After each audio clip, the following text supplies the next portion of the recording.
Oklahoma Sooners are tough, and it's tough to stay #1 in the nation. Propelled by missile-throwing quarterback Jason White, they continue to be the leaders of the pack. The Sooners have a defensive front line that wreaks havoc on quarterbacks. But Missouri quarterback Brad Smith is one of the best in the conference.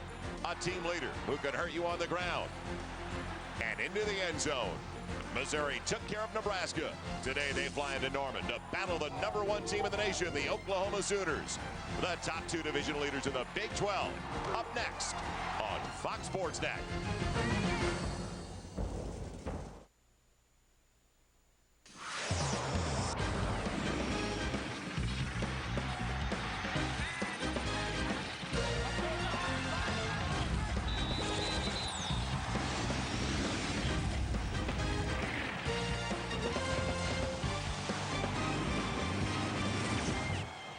It is a classic football Saturday in Big 12 country. How does that look? I don't think it gets any better than that as far as I'm concerned. We are in Norman, Oklahoma. Gaylord Memorial Stadium on the campus of the University of Oklahoma's Fox Sports Net Southwest presents Big 12 football.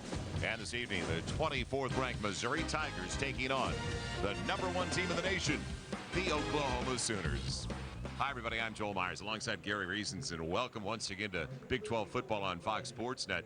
Great football weather, and what a matchup. The 2 leaders in the Big 12 North and South divisions, and Missouri is coming off, without a doubt, their biggest win over the last 25 years, upsetting #10 Nebraska last Saturday. And it's not a shock that they were led by quarterback Brad Smith, the Big 12's Offensive Player of the Week. Well, he had a breakout game last week, Joel, against Nebraska. Just a great performance by Brad Smith, and he needs to do that and continue that. Last week, 3 rushing touchdowns for that young man. Just a superlative effort. And I tell you, last year against this Oklahoma football team, I think he embarrassed Oklahoma Sooners defensively. They couldn't tackle him, and I think he's going to have that kind of a spectacular night again tonight for Missouri to do well. Well, it's been a spectacular season for the other quarterback tonight. That's Jason White of the Oklahoma Sooners. He is one of the great stories in all of college football. He has torn both ACLs. He's missed the last 2 years. He leads the nation coming in passing efficiency, and he also should be the leading candidate for the Heisman Trophy. No doubt about it. Hands down, he is the leader right now for the Heisman Trophy. 20 touchdown passes so far for Jason White in this season. The young man has come in and exceeded all expectations. The 2 injuries you spoke about, he has just performed at a high level. No one has performed like that at Oklahoma in quite a long time. Jason White is leading this football team, and I tell you, he's a great one to watch out there, Joe. So a lot of people wonder, can Mizzou pull off the back-to-back upsets after Nebraska last week, #10, now Oklahoma, #1? Probably a lot of people are feeling the last time they did that, a guy from Independence, Missouri was in office, Harry Truman. Can the Tigers get it done? We'll find out over the next 3.5 hours in Norman. But first, to our College Football Saturday studio show in Los Angeles with Mike Goldberg. Mike. Oklahoma's vaunted defensive unit senior linebacker. There's number 11, Teddy Lehman. Number 24, Missouri. At #1, Oklahoma. The kickoff is forthcoming. Welcome back to College Football Saturday, brought to you by Dr. Pepper. There they are, the #1 team in the nation, 6-0, Oklahoma, at home in a Big 12 showdown against Missouri. Coming up in just a matter of moments. Now, Billy Ray Smith last week, Vince Young of Texas did have a bit of success against that Oklahoma defense. Yeah, so I got to think that Missouri's got to feel pretty good. You know, I think that they've kind of taken the shackles off of their quarterback, Brad Smith, and let him run a little bit. The improvisational game is going to work much better against this Oklahoma defense. Indeed, we've talked about Brad Smith and what he can do, but the key is going to be Zach Abram, the big tailback, controlling the ball, keeping the 3rd down chain moving, keeping Oklahoma off the field. We'll talk a lot about it coming up at the half on the Sonic Halftime Report. Time now, though, to get to Norman, Oklahoma. Joel Myers, Gary Reasons have the call. Can Zach get zooming today? After the break, we send you out to the kickoff of #1 Oklahoma at number 24, Missouri. It's a magnificent night in Norman, Oklahoma. What a way for college football. Big 12 style on Fox Sports Net. Gary Pinkel in his 3rd season, all of a sudden things falling into place. Didn't have the team speed early, now he's got it. And I don't know. Anybody been as dominant in college football to start a career as Bob Stoops? You got to go back to Bud Wilkinson maybe here in Oklahoma. The numbers that he has put up here in his tenure has just been tremendous, and I agree, Joel, no one has come close to what Bob Stoops has done here at Oklahoma. DeCarlo takes the return game as back deep. It was Sherdanya Mitchell. He'll keep it in the end zone for the Missouri Tigers. And here we go. Missouri, can they stay close as a huge underdog? How do you like to come off an upset like they had last week over Nebraska, win it 41-24, and then come in a massive underdog the next week to the #1 team in the nation? Here we go with Brad Smith, that quarterback, the sophomore from Youngstown, Ohio. The Big 12's offensive freshman of the year last season. 1st and 10 at his own 20 with Abram in the backfield. And I agree with Kellen Winslow, former Missouri Tiger All-American. It's got to be Abram today. He's got to get a good start. Smith on the edge and throws it away. So it'll be 2nd and 10 after they went with the play fake. Brad Smith, what a week he had against Nebraska. Accounted for 4 scores, ran for 3, threw for 1, 8 over 2 so far this year, hitting almost 64% of his passes. Draghi the best up there with Palmer, Ricker, Young, and Sanchez. Ricker, a lot of starts just like Rob Draghi, an Outland Trophy candidate on the left side. Abram in the backfield. Coffey and Boga and Outlaw, the wide receivers, and J.D. McCoy is the tight end. We'll also see Victor Cisse at that position. Now Smith calling his own number. Big yardage across the 25, gets 8, almost 9. It'll bring up 3rd and short against the 3rd best defensive unit in the nation. Man, they're led by Tommy Harris up front. He can win all kinds of awards this year with Jackson, Dvorak, and Cody, but watch Tommy Harris, 97. He's active for a 300-pounder. Dennison Chambers, and how about Teddy Lehman? Is he a Butkus Award winner? He was one of the 3 finalists last year. In the secondary, Perkins and Strait. Can't throw against them all that well. And Nicholson and Everidge are the safeties. The Yamaha starting 11 offensively and defensively. And already, Missouri is going to call a timeout. So Missouri indecisive when they came up to the line personnel-wise against the package that Oklahoma displayed. Yeah, but you see what Gary Pinkel is attempting to do here early in the football game, getting Brad Smith, give him a chance to get out on the edge and make some plays, get the ball in his hands. Take a look at what I think Missouri has to do to win this football game. Obviously, Abram running the football, and Brad Smith, as we're talking about here early, get on the perimeter and make some plays. And I think they have to make the OU offense one-dimensional. I really don't care what they do. Make them throw the ball, run the ball, so they can concentrate on one area of that offensive football team. There's a lot of balance on the offense side of the ball for Oklahoma. And then find some magic plays. Joel's, I think those are interceptions, fumbles, big plays in the kicking game, anything that can turn the momentum back to Missouri and take it away from Oklahoma here. Last week against Nebraska in the 17-point victory, another come-from-behind win, the 3rd of the season for the Missouri Tigers. Nebraska went into the game #1 of the nation in total defense, and Missouri had better than 450 yards against the Black Shirts. Well, as I said, that's 25 years they've lost to Nebraska. And that's a confidence builder for Missouri and Gary Pinkel and his football team. There's no doubt about that. When you beat Nebraska, doesn't matter where you beat them, in the backyard, on the playground, or at your home park. That's a great win for that football team.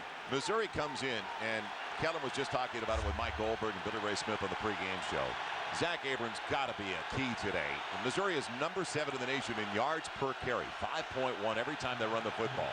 That has to hold up today. Can they negotiate 2 now? And will Abram touch the football? They've got Van in the backfield. It's a play fake. Now can Smith make the play? No. Off the fingertips of Victor Cisse. Incomplete to the tight end. Well, the thing that Brad Smith is going to see all day long is the the Oklahoma defense, how fast they are, the speed that they have in their secondary and their linebackers to cover receivers. That's the thing that makes them special on defense. They're able to cover in the secondary, and also their front four has been the most productive in college football this year. Those last guys we just saw in the Oklahoma stands, I was waiting for a cup of coffee earlier. I think they got all the caffeine here. So now punt coming up in the punting game. Brock Harvey. Gary Pinkel said the punting units really killed us. Can Harvey get a good one going? Derek Strait waits. He returns free against UCLA from the 30, giving ground. And going to get to the outside. No. Slips down, giving up about 5 yards. He'll go down to the 27. Great coverage and a super punt for Harvey. He needed it, 42 yards. They've been very inconsistent in the punting game, and that's a big plus for Missouri to kick the ball and no return yards on the return for Oklahoma. So they'll put it down to the 28-yard line. And here comes that great story in Jason White. Tore his left ACL in 2001, his right ACL last year. Now he's a leading candidate for the Heisman Trophy, so don't go out and try to tear your ACL just to get into the film room, because that's what he obviously did. He not only stayed with his physical therapy, but he was really a workaholic when it came to film study. Now, will it be a screen? They set it up to the wide receiver. Big yardage and a first down. Across the 40 to the 45, Jawan Rankins, a sophomore from Windsor, North Carolina. He's second in the squad when it comes to getting into the end zone. And offensively, Jason White, 20 touchdowns, only 3 interceptions, leading the nation in passing efficiency. Sims, Shushan, Carter, Joseph Brown, a ton of experience up front. We'll go over all the starts for this offensive line. Works in the backfield. Clayton, Rankins, Jones, the wide receivers, and the tight end. And they'll use him. Is Donald. Nothing doing on the running play for Works. So Works shut down on his first try. No gain on the carry. And the defensive 11 brought to you by Yamaha for the Missouri Tigers. Smith leads the front 4 with 6 sacks. Mosley has 4. Ville had an interception last week. Ellison, the underneath tackle as well. And Barnes, Kinney leads the Tigers in stops along with Jason Simpson. Washington and Harden are the corners. Dietrich Harrington along with Nino Williams are the safeties. So now it's going to be 2nd and 10 just outside of the 42. White, not very mobile, didn't have to be. Will Peoples, and another first down to the 39-yard line. So they move the pocket by design. When he gets out on the edge, you don't worry about a naked bootleg. Well, you mentioned play design. That's what they utilize there on that offensive formation. Design plays at work, and they've got some good ones here, this Oklahoma football team. And for Oklahoma, there's some key things they need to do, Joel, to win this football game. Offensively, you're going to see there's a lot of balance on this football team. Run the football, pass it. With Jason White, he's been so efficient. And I think defensively, they don't want to allow Missouri to have big plays and obviously contain Brad Smith and no room for error. They want to play error-free football, which they've done all year long. Quick count. Works trying to bend it to the boundary. Bam. He lost the football. It's on the ground. They say he's down. A break for Oklahoma after a gain of close to 5 down to the 34-yard line. So Ronaldo Works, a senior from Tulsa, coming off a career best last week, 112 yards against Texas, Gary. Well, you take a look here at Ronaldo coming in. The ball does hit the ground and it pops out. The ground did cause the fumble there. So it's a non-fumble, actually. But Oklahoma spreading the field here. They've got 5 wide receivers in the game. They've done that a couple times here already, trying to spread the field against Missouri early. White over the middle. It's complete, close to a first down at the 29-yard line. Taking it in, Mark Clayton, the junior from Arlington, Texas, brought down quickly by Brandon Barnes. Joe, you talked about the offensive line and how productive they've been. They've kept Jason White very clean this year. What I mean by that offensive line is protected very, very well. You see the up front pocket there that he has to throw to Clayton. You know, if he's able to throw like that without anybody in his face tonight, Jason White has shown that he's an accurate passer. Only 3 interceptions on the year. 2 of those were when he was being hit, and 1 was a Hail Mary. So he really hasn't made a bad throw all year. They only need about a half yard. Keep the drive alive at the Missouri 29. Over to the left side, getting outside, a first down for Works. He's all the way down to the 23 with a flag down. You'll see a face mask. I think somebody got him by the cage. Over there on the stop was Brandon Barnes, along with Calvin Washington. Well, the way this set up, it looked like that Ronaldo Works was going to be stopped in the hole. Actually, his pulling guard fell down on the play, and Ronaldo just read it to the outside. 15 yards, in this case, half the distance, automatic, first down. Face mask tacked on at the end of the play, but Ronaldo does a good job of reading it to the outside. He's got enough speed. I saw him here as a freshman 4 years ago, and he broke onto the scene and did a great job early in his career, and it hasn't had the quality starts and quality time because of a Quentin Griffin, who they lost this year, graduated a year ago, that great tailback. But now the combination of Ronaldo Works and Kewan Jones in that backfield keep the running game alive for the Sooners. Now the Sooners now have it inside the 13. And Gary, this is exactly what Missouri didn't want and didn't need. The ball all the way back at the Oklahoma 28, and they're making it look easy on the opening possession. Well, they have scored on every opening possession so far in each football game this year, and they're up for one more time again. Hickson's in the backfield for the first time. White out of the gun, a little shovel toss. Nothing doing. Trying to sprint to the outside. It was Hickson.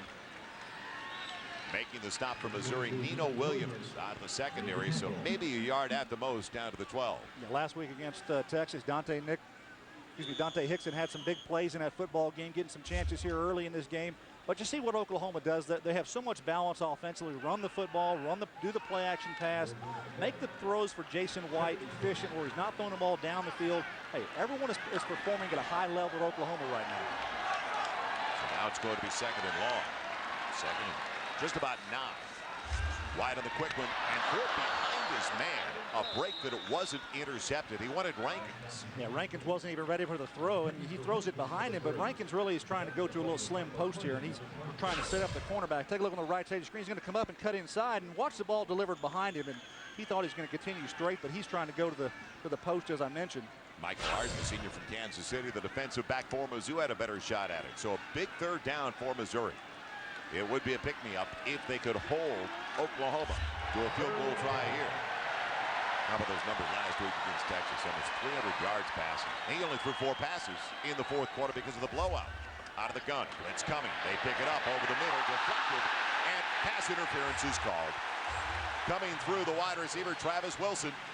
They called it on Nino Williams, I believe, the free safety. Yeah, contact before the ball's delivered, and I think that's a good call in the end zone. Take a look here, right behind Jason White. It's going to be right on the O in the back of the end zone. You can see Nino Williams hit him right there before the ball got there, and that's definitely pass interference. Going to be a first down. Pass interference. Defense. Automatic first down on the 2-yard line. It was close, but it was a good call. As you mentioned, he got there just a split second early. So now, 4.5 minutes gone by in the first 15 minutes of play. Missouri went 3 and out with a punt. Oklahoma from their own 28. First and goal at the Missouri 2. Yeah, it's tough to match up with this Oklahoma football team. They've got so much talent. Their wide receivers are good. Their tight ends are good. Their running backs are good. And their offensive line, we talked about early, they are playing very well right now. From the 2, slide the H-back. Hammering up the middle. Kewan Jones. He's down to the 1. Just inches away. Sophomore from Jenks, Oklahoma. So they're about to go 7 for 7 on opening possession so far this season. Yeah, trying to bang it in there. For Missouri now defensively, hey, this could be a big stand for them. A goal line stand would be a momentum builder, as you mentioned a minute ago, Joel. If they can stop them here, which is tough work because they've got 3 more downs here to punch it into the end zone. But Missouri, if they can find a way to make a play against this Oklahoma team, hey, that'll give them a little bit of a boost. In the eye, Jones, the tailback, will get it again. And did he get there? No. Inches shy. It'll be 3rd and goal as they lined up Tommy Harris, the nose tackle, at the tight end spot. Yeah, the coaches told us that they would do that sometimes with Tommy Harris on the line of scrimmage. Take a look, the big guy there trying to block to the outside and open the hole for Kewan. Not a good block. Good job on the defensive front by Zach Ville, beating that block and coming in there and making a play on Kewan Jones. A year ago, Joel, Kewan Jones was their short yardage back and scored quite a few touchdowns for the Sooner football team. Good job by Brandon Barnes as well. Some receiver from Sykeston get his pads underneath the running back and push in back. Now Works takes over. 3rd and goal. Ronaldo Works. He's in. Touchdown, Oklahoma. Runnels, the H-back, providing the big block. And the Sooners march 72 yards to start the day.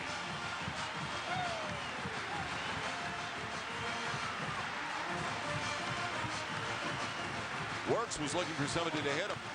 Really nothing. Good job that time, as you mentioned, by J.D. Runnels, their fullback. He's a special player for this football team on the lead play on the score. So a little more than 4.5 minutes off the clock on the drive. Trey DiCarlo. He has missed 2 extra points this year. He is perfect on his first try today. And we're about 6 minutes into the first quarter. Oklahoma impressively starting the contest on their home field, the #1 team in the nation, with a 7-0 lead over Missouri. Old machine. That is a very efficient drive by the Sooners, marching down the field on their first possession, as they've done each game now this season so far. You know, when you face Oklahoma, do they offer you a blindfold and a cigarette? It is tough when you come into Norman. They are that good. We talked about the run that Bob Stoops has had here.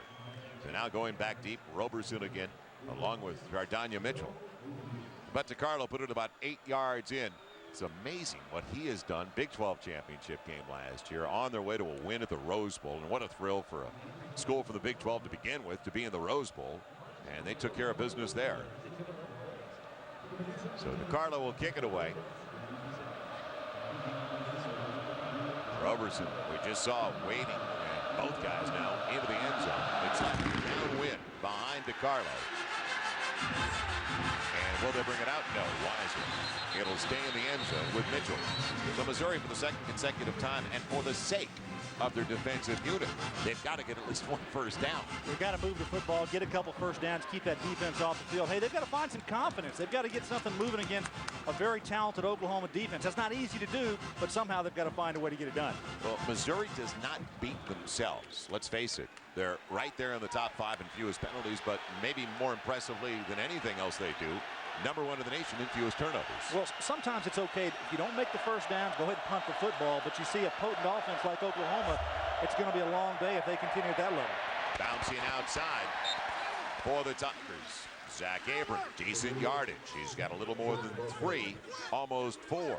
Well, our Bank of America higher standards. This defensive unit, #3 overall in the nation.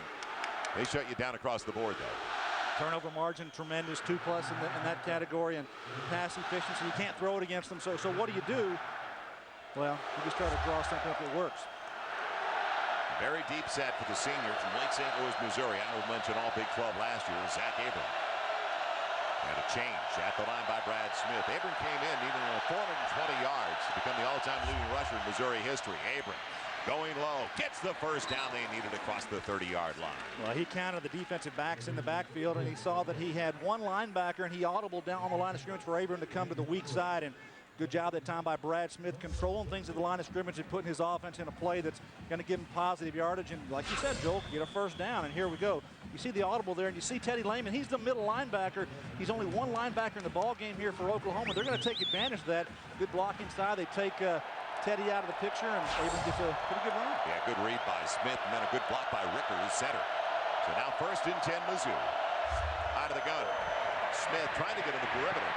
And bouncing outside efficiently. There goes Brad Smith for another first down, all the way across the 45. Well, should we call him the Magic Man?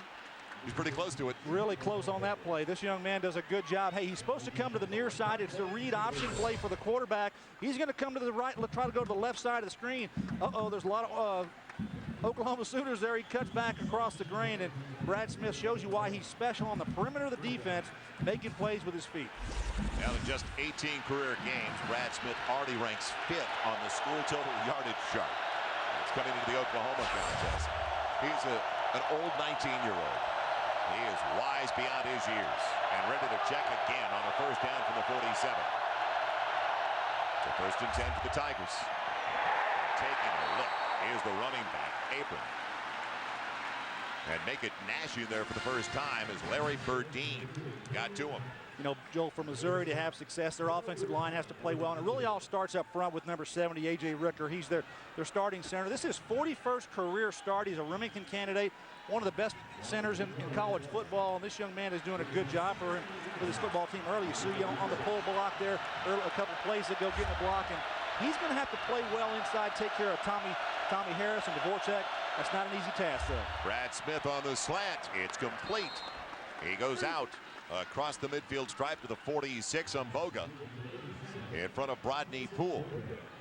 So now Mizzou looking at a 3rd and short in Oklahoma territory. You know, Brad Smith is not all about just running the football. He's got a very strong arm, too, and I think a pretty consistent throw in the way he delivers the football. And take a look at the numbers that he had a week ago against Nebraska. Pretty good day for that young man. 303 yards of total offense. And receiving 47 yards, even a touchdown. Hey, that's the longest reception from scrimmage for the Missouri Tigers this year. Now Mizzou in a big 3rd down conversion situation, 3rd and 3. Smith looking for a screen that's not there. Will he be able to get it himself?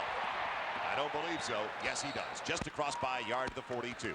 Well, he negotiates it. He knew where he needed to go. Dante Nicholson brings him down.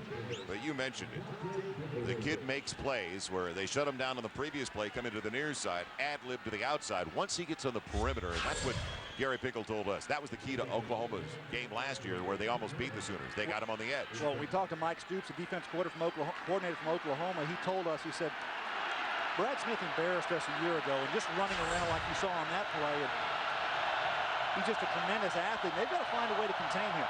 Mizzou trying to come back early, down by 7. And can't get out of the backfield. Zach Abram chased down by Dusty Dvorak. Big play by the tackle. Let's head back to Los Angeles. A Dr. Pepper game break. It's Mike Goldberg. Mike? Joel, all about tradition. Number 5 USC at Notre Dame tied at 14. The sophomore quarterback Matt Leinart finds his favorite target. Number 1 Mike Williams wide open. Trojans roll. They are 6-1. They win in South Bend for just the second time since 1981. Joel, yeah.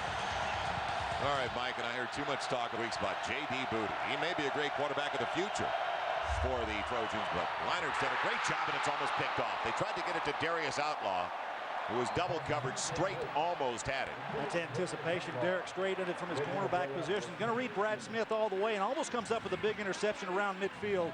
Derek Strait, a big interception to start the game a week ago against the Longhorns. Got things rolling for that defense early. To see him jump that throw and almost has a pick. Lehman in the neighborhood as well. Strait, the defensive player of the week in the Big 12. Career high 11 stops last week. He recovered 2 fumbles. You mentioned he had an interception as well. So now Mizzou's looking at 3rd and long, 3rd and 16 after the loss on first down. Moving the pocket by design underneath behind Outlaw. He spins inside the 35, maybe a field goal try for Missouri. They're only short of the first down by a yard and a half. Derek Strait wrapping up Darius Outlaw, who threw for a touchdown to Brad Smith last week for 47 yards. Well, Darius Outlaw is happy to get this pass, get back into the offense. He's their number 2 receiver. You see his production on the year. One of the better receivers that they have on that football team, and brings up a 4th and manageable situation. Gary Pinkel looks like he's going to go for it here on 4th down at around the 33-yard line. I don't take it out of the hands of Brad Smith. Sorry, they've got Abram in the backfield. Look at the formation. Yeah. Got the All of a swinging sudden, gate. you got it. It is a swinging gate. Can Smith get away? Just a little shovel. It works. He's got a first down and a lot more for Outlaw. Outlaw tiptoeing the sideline. A flag down on the play inside the 25. Let's see what that's all about. If it stands, it's going to be a first down to the 14. Yeah, probably going to have an illegal lineman downfield because he flipped the ball forward, which is a forward pass. And I think they were trying to get Brad Smith to run this football. He just made an improvisational run here and throwing that football, trying to get it out to someone who could take care of it. Disregard the flag, no foul. What a break for Missouri. Lineman was downfield, the pass was behind the line. No foul, That's first down. the key. It was a little shovel. It never crossed the line of scrimmage. Now, it's like a screenplay then. You can see here Brad Smith trying to come to the near sideline, trying to make a play. You see what he does to Dante Nicholson, but Outlaw's behind the line of scrimmage. The line judge was there, and so there's no flag on the play. Like a good point guard in basketball, he makes his teammates look a lot better, doesn't he? That's Brad Smith, the quarterback for the Missouri Tigers, their catalyst. And now it's 1st and 10 Missouri, starting back at their own 20, all the way inside the 15 of the Sooners. Smith following the block of Abram to the 10, all the way down to the 7. What about the block of the running back?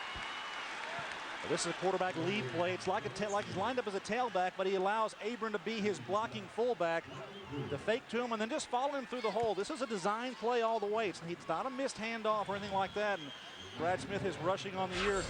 6.0 per average per carry. You've got one lineman going here. Then you've got your other back going through their Abram. And now Brad Smith goes through the hole. You see the block there by Abram. Hey, it just knocks one of the defenders on his chin. So now it's going to be, can I quote you, 2nd and about 2. Abram losing a yard maybe inside the 8. You know, you brought up a great point on the ride over from the hotel this morning. You talked about certain teams are difficult matchups for other teams, and maybe Brad Smith just happens to be a difficult matchup for Bob Stoops and his group. Well, that is some truth to that. And sometimes some teams match up personnel-wise, system-wise, what to do offensively or defensively. It just doesn't, it's hard to defend. You know, last year they had a tough time against Missouri. They're moving the football now. You look at Oklahoma State playing Oklahoma. They didn't match up the last 2 times very well with that football team, and they lost in those 2 ball games. Brad Smith for the tight end and overshooting his man. As it's going to be pass intended for J.D. McGoy. 4th and 3 for Missouri. That was the 13th play of the drive, so even if they don't get into the end zone, just to get 3 and keep the Oklahoma offense off the field was key. Well, Gary Pinkel went for it on 4th down. A couple of plays back, had a 4th and 2 situation, but this one here is a little longer. 4th and 3, going to kick the field goal. You see Brad Smith here trying to make a play and get to the back of the end zone. A little bit too much air under it. It'll be a 26-yard attempt trying to get Mizzou on the board. Michael Matheny, senior from Columbia, 3 of 4 on the season. Can he get the Tigers some points? He does exactly that. So Matheny has the Tigers on the scoreboard in Norman. Mizzou trailing by 4 to the #1 team in the nation, the Oklahoma Sooners. Gary Pinkel said when they got there, they just faded in the second half. So early games, his first year there, a little bit better last year, and now they've got 4th quarter comeback wins this year. So if they can hang around Our Jiffy Lube scoring drive, anything can happen because it's a different program now under Pinkel at Mizzou. 5:57 on that drive. That's something that Missouri needs to do. Keep the ball away from Oklahoma's offense, and be efficient. Put the points on the board. That's what they did there. Got to 3 points, and that was a pretty good drive for them. Mike Matheny kicks it away. Perkins back deep along with Rankins. Perkins going to take the line driver at the 3. Sets it up over to the left side. 15-20. Spun around and belted to the 22. So Mizzou slows down one of the best return men in the nation. Beaming down there. Now Oklahoma up 5-4 with the football back. Homecoming weekend in Norman, Oklahoma. Did we get a break?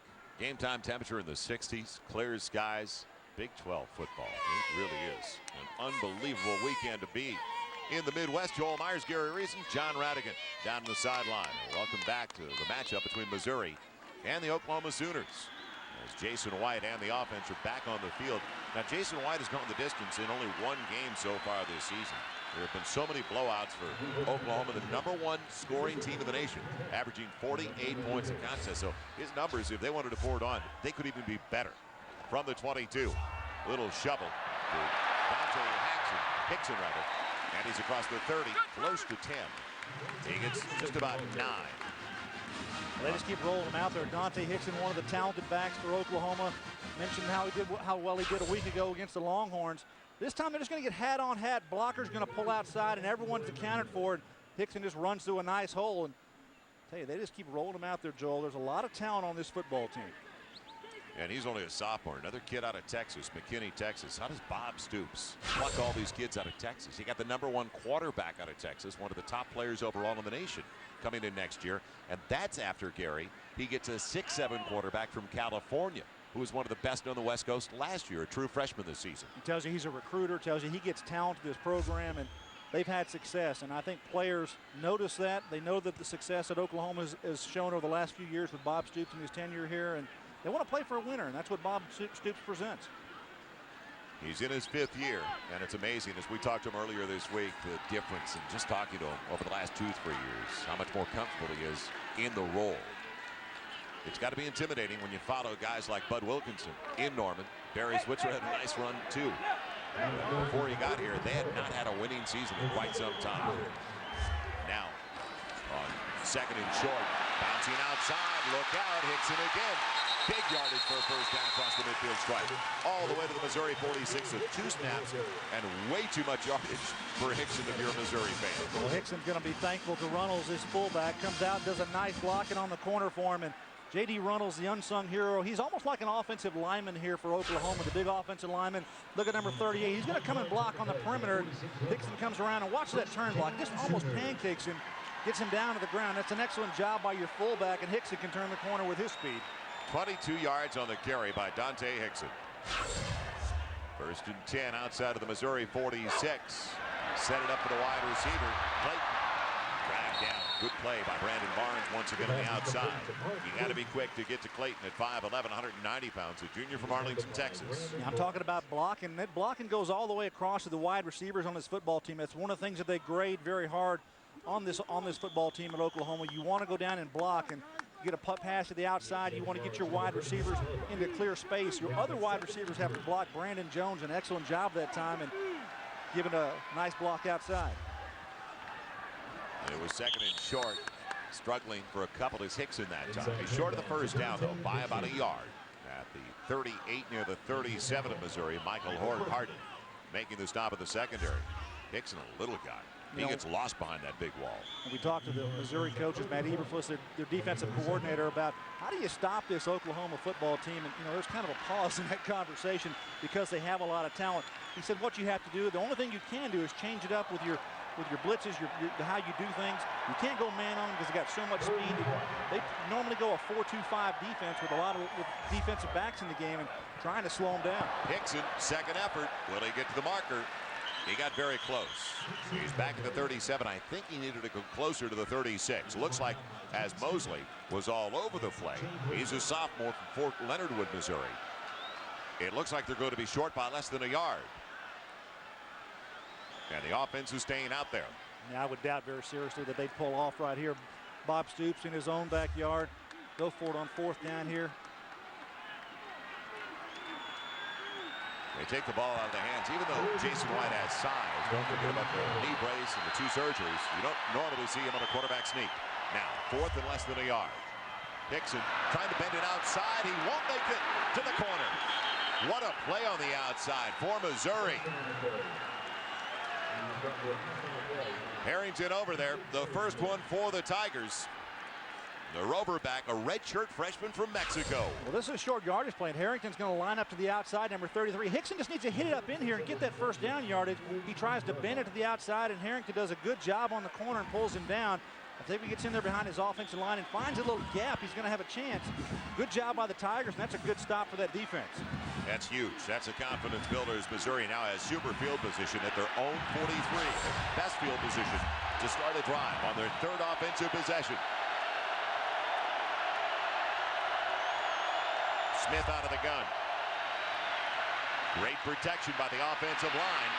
And now, will Smith run it? No. Coming back is Outlaw. Good recognition, quarterback and receiver to a former quarterback in Darius Outlaw. And he's gotten close to a first down, almost 10 on the reception. So he's belted by Corey Klein. You see how comfortable Brad Smith is back there in the pocket. He's got all the time that he needs to throw the football in the secondary, trying to cover these receivers. Darius Outlaw, number 3, just working behind the linebacker, says, hey, Brad, I'm open. Comes back to him, as you said, Joel. Makes a nice grab and a first down here for Missouri again. Darius Outlaw trying to become the first in Mizzou history to throw for 1,000 yards and also catch passes for 1,000 yards. He should get it done if he stays healthy. Abram in the deep set as the single. It's 1st and 10. Plenty of time for Smith and a poor throw. Well behind Darius Outlaw. In fact, the defensive back had a better shot, Brodney Poole. Yeah, Brodney Poole is one of these players that's come into the fold here for the Sooners this year and played exceptionally well. They actually say that he is the best pure athlete in that secondary, and to have him back there, he can play any position, any cornerback position, safety position, and Mike Stoops really likes him on his football team and talks very highly of Brodney Poole. That's Mike Stoops, the co-defensive coordinator for his brother Bob here at Oklahoma. It'll be 2nd and 10. Smith in trouble, and Smith on his way down. He never saw Dan Cody. The junior from Ada, Oklahoma, tied the team lead, and now he's got the team lead with 5 sacks. That's his 5th sack of the season. This front 4 has done a great job for Oklahoma all year long. He just beat the right tackle that time. The left tackle does a good job getting in the backfield and making a huge play here for Oklahoma. That's the final snap of a very entertaining first 15 minutes in Norman. The number 1 team in the nation getting a battle so far. Number 24 Missouri is Oklahoma. Leads it by 4. The number 1 team in the nation leading by 4. We welcome you back to Norman College Football Saturday, presented by Dr. Pepper. Number 24 Missouri hanging tough, but are they falling in love with the pass? Dan Cody loves it. You want to play quarterback in the Big 12? You got to deal with a guy like Dan Cody coming nasty around the corner. Missed assignment actually from Missouri offensively. They can't do that tonight. This defense, they're going to chew him up if they allow him to get back in that backfield like that. Joel Myers, Gary Reasons, John Radigan down on the sideline. And can you fall in love with the pass too much? Because you want your quarterback to have it in his hand so often. If he does want to run the ball after he surveys the situation, because coming in, Kelvin talked about it, you and I talked about it, running the football and keeping the Oklahoma offense on the sideline. Well, now you're at 3rd and 21. You're going to be throwing the football here, at least do something passing the ball, you think. But you've got to run the ball 1st and 2nd down, whether it's Abram or Brad Smith. They get positive yards. You can't keep going backwards. All right, we haven't seen a screen from Mizzou yet. Abram stays in there. As Gary mentioned, 3rd and forever. Smith with the pocket collapsing, and he's on his way down, back at the 40. So another sack for the Sooners back at the 39-yard line. Getting in there, Wayne Chambers along with Dante Nicholson.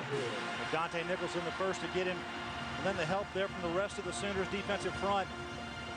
That's a good job in the coverage in the secondary for the Sooners, and the pressure just surrounded Brad Smith. The Cody sack, though, killed the Tigers, and now Todd Kessler will punt it away. And away being the key. He really got into it. And it goes out of bounds at the 8. So what an improvement for the Missouri punt team. That's exactly right. They don't want to punt it down the middle of the field for him to be able to return the football. Some of the best returners in the country here, and that's Antonio Perkins back there, not letting him catch that ball and make positive yards, and then a good kick going inside the 10-yard line. So a punt of 53 yards for Gessler and no return. Beautiful night for football, and Oklahoma's got it their own 8. Works setting up in the eye. Whitebelt going to his wide receiver Clayton and leading him perfectly. So a big first down and breathing room across the 25 all the way to the 26-yard line.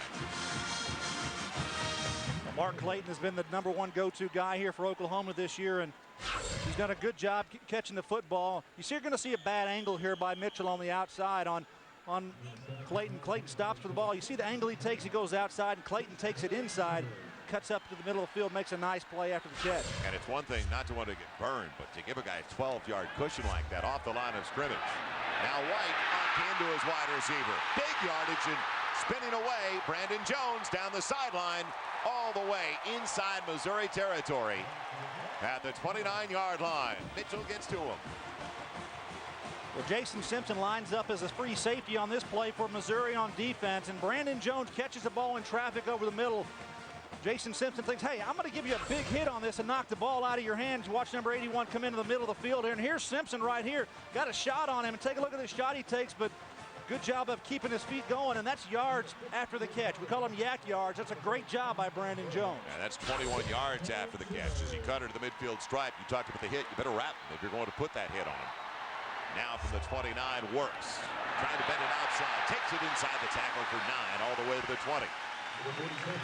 Didn't get touched to the line of scrimmage, Joel. Good blocking on that offensive line. Gary, 3 snaps for Oklahoma from their own 8 all the way to the Missouri 20. They move it in a hurry. They've got the talent to do that. They can make big plays, and Gary Pinkel's got to get his defense settled down out there, and they can't allow big plays to happen against this football team. One of the things we talked about at the open, and one of the keys of the football game, that Missouri cannot allow big plays for this Oklahoma offense, and they chewed it up pretty quickly here. Yeah, Jason White has at least 1 completion of 45 yards or more in every game so far this season. He's been amazing guiding this offense after a 2-year layoff with the torn ACLs. So after the play fake, he's in trouble. Good footwork, though, to get to the outside and behind Jawan Rankins. So normally you don't see him that comfortable out of the pocket. The mobility's not there because of the bad knees, but he showed decent footwork. Yeah, actually showed pretty good speed getting around to the corner here. You're going to see the read play, fake to that back coming there. That's Works. Going to block on the backside. Jason White rolling outside. He's got an open receiver in Rankins there, but just a poor throw behind him. One of the few poor throws that he's thrown this season. It'll be 3rd, a little less than a yard. 3rd and 4. We'll keep it on the ground with Works. It is Works, big yardage all the way inside the 10 to the 5, first and goal at the 3. Touchdown saving tackle for the Tigers by Michael Harden. Michael Harden, the last guy there for the Tigers defensively. He has to pull Ronaldo Works now. Take a look at the offensive line and the blocking up front here. Jamal Brown, you see him coming from his right tackle position, cleaned everything out. Good job that time getting in behind his offensive line blocking, and Ronaldo Works was smelling that end zone. So Missouri thought they were in good shape when they punted the ball 53 yards out of bounds at the 8. Little did they know. Works in the eye. First and goal from the 3. Works going low for a yard down to the 2. So they average 48 yards, 48 points a game. That's #1 in the nation. Oklahoma trying to stay on course and add to their 7-3 lead. Barnes made the stop. Well, this is where it gets physical in here. Your defensive front has to take it on. You see the helmet knocked off by Runnels there. Knocks it off with a linebacker stepping up in the hole. And this guy right there is a physical football player, number 38 for the Sooners. Barnes been all over the place early for the Tigers, the senior from Sykeston. Now 2nd and goal. Jones takes over a tailback after a play fake. Sidearm toss. Runnels couldn't hang on, and he was available in front of Barnes. Yeah, he had him in a touchdown catch a week ago against Texas and caught an easy pass. That was a little more difficult up around his. He had to reach up for that one. Jason White, the play fake here, and he knows he's got him, but goes right through his hands. It's a defensive struggle today between Oklahoma State and Texas Tech. How about 100 points? I know the guys in the studio are going to be talking about that in just a moment. 7-3. Big play once again early for Missouri. 3 minutes gone by in the 2nd quarter. Can they hold them to a field goal try? 3rd and goal from the 2. Works is back there. And confusion, especially in the backfield between Works and his running mates. Jason White uses the first time out of the first half for the Oklahoma Sooners. We'll find out what the #1 team in the nation does when we come back on a 3rd and goal, leading Missouri by 4. Oklahoma Sooners trying to add to their 4-point lead, and welcome back to Norman. Joel Myers, Gary Reasons, John Radigan. 3 minutes gone by in the 2nd quarter. College Football Saturday presented by Dr. Pepper, and a perfect night for football in the 60s in Norman, Oklahoma. Couldn't ask for a better situation. Now, Gary, you're Bob Stoops. What do you call 3rd and goal from the 2? I think you keep pounding the football. You've got a good offensive running game going here. Be physical against this Missouri Tiger defense, and I think you go out there and run with the big guns. This drive started all the way back at the 8. This is the 8th play coming up. And Jason White looks like he's going to be in the shotgun. Scott works in the backfield. Slides the wide receiver. Jones in motion. Plenty of time, and it's off the fingertips of the tight end as he was trying to hit Donnelly, although he was actually Jones was right behind him, and Jones was available on that cross. He saw Brandon Jones first, trying to get it to him, but Donnelly comes across as the tight end. You're going to see Brandon Jones right here, and watch this come across, and Jason White's going to throw the ball right there, and this is a receiver he's looking for. You got it. See Brandon put his hand on his head. Oh, I've got that one, and Donnelly gets a hand or two on it. Look at that picture right there. Jay DiCarlo, he is going to try a 19-yard field goal attempt. He is 12 for 13 in the season. He's hit 19 of his last 21. It's on its way, and the Sooners lead by 7. So Mizzou, it's strong. When it became a goal line situation, it's only a 7-point deficit for the Tigers. Field goal by DiCarlo will kick it away, back deep. Roberson along with Mitchell. And will Missouri get it? Slightly in the wind. DiCarlo hits it. And another good one. It is going to be Mitchell past the 10, finds a lane and barely pulled down the 24-yard line. Time once again for a Dr. Pepper game break. Let's head to Los Angeles. Michael. 51, and you only win by 2, Gary. Tough defense, both football teams, and that must have been a fun one to watch. Thanks, Mike. Out of the shotgun, Brad Smith with pocket protection and available behind the secondary. What a catch. Taking it in front of Derek, actually behind Derek Strait. Mizzou, yes. Gets her man free. Ekwekwu. Ekwekwu does a good job here on the outside. I think there's some confusion in the secondary for Oklahoma. Brad Smith on the read option pass here throws it downfield, and Derek Strait having to chase because no one's got her. Ekwekwu here doing a good job behind the secondary, but obviously a missed assignment back there for the Sooners. Ekwekwu is a true freshman from Arlington, Texas, and all of a sudden, just like that, from their own 24, Missouri in Oklahoma territory. Brad Smith weaving his magic all the way inside the 30 down to the 29. It didn't look like it would get much, but a plus 6 or 7. Yeah, 6 or 7 yards on that play. It's a read play. He's going to try to follow Abram again on the lead block, but there's nothing there. And he just makes something out of nothing, Brad Smith does oftentimes, and that's a good example on that last play. Yeah, that's why it's got a, you look at it. Look, isn't that a great shot? There's Mike Stoops. Like, do you believe this? I thought I had him in the backfield. Yeah, that's what it's got to make it crazy as a defensive coordinator. From the 29, 2nd and 3. If they get some yardage on the ground, Abram won't get there. No gain in the carry, maybe a half yard at the most. Wayne Chambers in on the hit, the middle linebacker. Our Whataburger leaders in the Big 12. Tatum Bell had a big one today, didn't he? What was it, 2 1/4 for Oklahoma State on the ground? Over 200 yards in that football game. Zach Abram coming in today needed 420 yards to become the all-time leading rusher in Missouri history. They had Johnny Rowland, James Wilder, some very good ones that ran for the Tigers. Damian Nash takes over in the backfield. It's 3rd and a little less than 3. You take it out of his hands. Smith out of the gun. 4-man rush. And almost a hold. Can Smith get away? It is a hold. That was pretty blatant right up the middle. There's a Tommy Harris who almost got to the quarterback. No doubt about it. Tommy Harris beats the offensive guard. They have to hold him, try to keep him out of there. He's just so strong. His upper body strength is tremendous for a defensive tackle. There's definitely a holding call here against Missouri, and that'll take him out of field goal range, and I think you've got to take the penalty, even though you give Brad Smith 3rd and a chance at 12 or 13 yards. Well, you're going to take the penalty here, no doubt about it, but holding, offense, 10 yards, replay 3rd down. When you have the ability to rush 4 players and just break through in the middle like you have with Tommy Harris, hey, that's There's a lot of things that you can do defensively. That's why we talked to Mike Stoops. He talked about Tommy Harris and how well he's playing. And you have to account for him in there in the middle, number 97 for the Sooners. It's hard to miss him. He's one of the bigger guys out there, 290-pounder. You know, Gary Pinkel doesn't quite have the Bill Cowher chin, but he's got a pretty good jaw working. So now 3rd and long.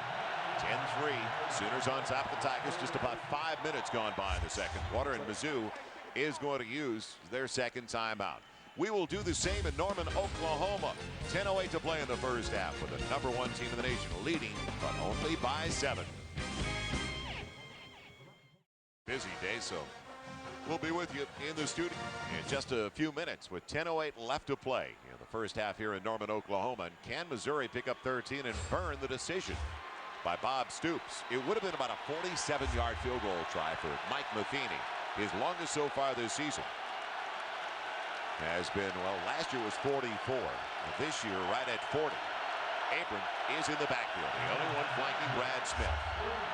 Smith out on the edge. He's got a man wide open and close to the first down. Lunging, and he gets it. Do you believe it? Marcus James, the senior from Liberal, Kansas. Now will he get the mark as he got away from Teddy Lehman? Now one of the biggest receivers, 5'8", 175 pounds, but keeps his legs working to get that first down. And Brad Smith, little slight roll to his right, throws it outside to Marcus James, who's underneath coverage. There's nobody there. Nobody's accounting for him. He takes the ball and runs through the tackle of Teddy Lehman and might have the first down. He needed to go inside the 26, and let's see what kind of spot he got as well. Well, he lands with the ball almost to the 25. Yeah, and I think we got a Sooner down. I think that's Brodney Poole, number 23. The sophomore from Houston. Let's head on down to the sideline. Join the 3rd member of our team who lives for homecoming in any location, John Radigan. Yeah, not just a sideline reporter tonight, guys. I am the king of the sidelines. Microphone in one hand, royal scepter in the other hand. Big time thank you actually goes out to the outgoing homecoming king, Wilmer Hoffman. This is actually his scepter, and congratulations to the new king and queen, which will be crowned at halftime. Now, there's lots happening down here on the sidelines tonight. We will be all over it, and if you would, from now on, guys, I'd like for you to refer to me as Your Highness or Sire. John, we're waiting for you with a crown next time you come on camera. And we're not going to call you queen for a day either, I promise. Good news, Brodney Poole up and coming off the field. See the measurement there. Looks like a first down here for Missouri. That was a good effort that time by Marcus James. So Missouri does have the first down. It was a gamble. We talked about it. Do you want to let Brad Smith have the opportunity to make another play? Looked like a blown coverage to me, though, for Oklahoma out there. Not even accounting for Marcus James. No one really within 5 yards of him. He's at the first down marker. And that's the gamble you take, and sometimes you lose. But now their defense is going to have to stop them, and they've got a fresh set of downs here. This drive started back at the Missouri 24. First and 10 of the 26 of Oklahoma. Mizzou played tough last year, losing at home 31-24. Smith calling his own number. What a decoy. Inside the 15. Is he gone? Yes. Touchdown, Missouri. A point after away from tying things up. Does he hide and deceive well? Well, that's that option quarterback read. He can either hand off underneath inside, and he chooses to take it around the corner. And he gets a great seal block on this play, and then he's just got the speed, outruns the entire defense. Take a look, he fakes to Abram, and then the seal block on the outside. That's the tight end coming across there. J.D. McCoy does a good job, and the diving tackle there by Everidge can't get him. Look at the burst that he has when he comes around the corner. When he decides to turn it on, look out, folks. This young man can run. And he showed patience. He did not tip it off early. So now the point after, it's up, it's good, and it's a brand new ball game. Do you believe this? 9 minutes and 40 seconds to play in the half. Oh, the scoring drive here. Excellent job by Missouri. Bring it.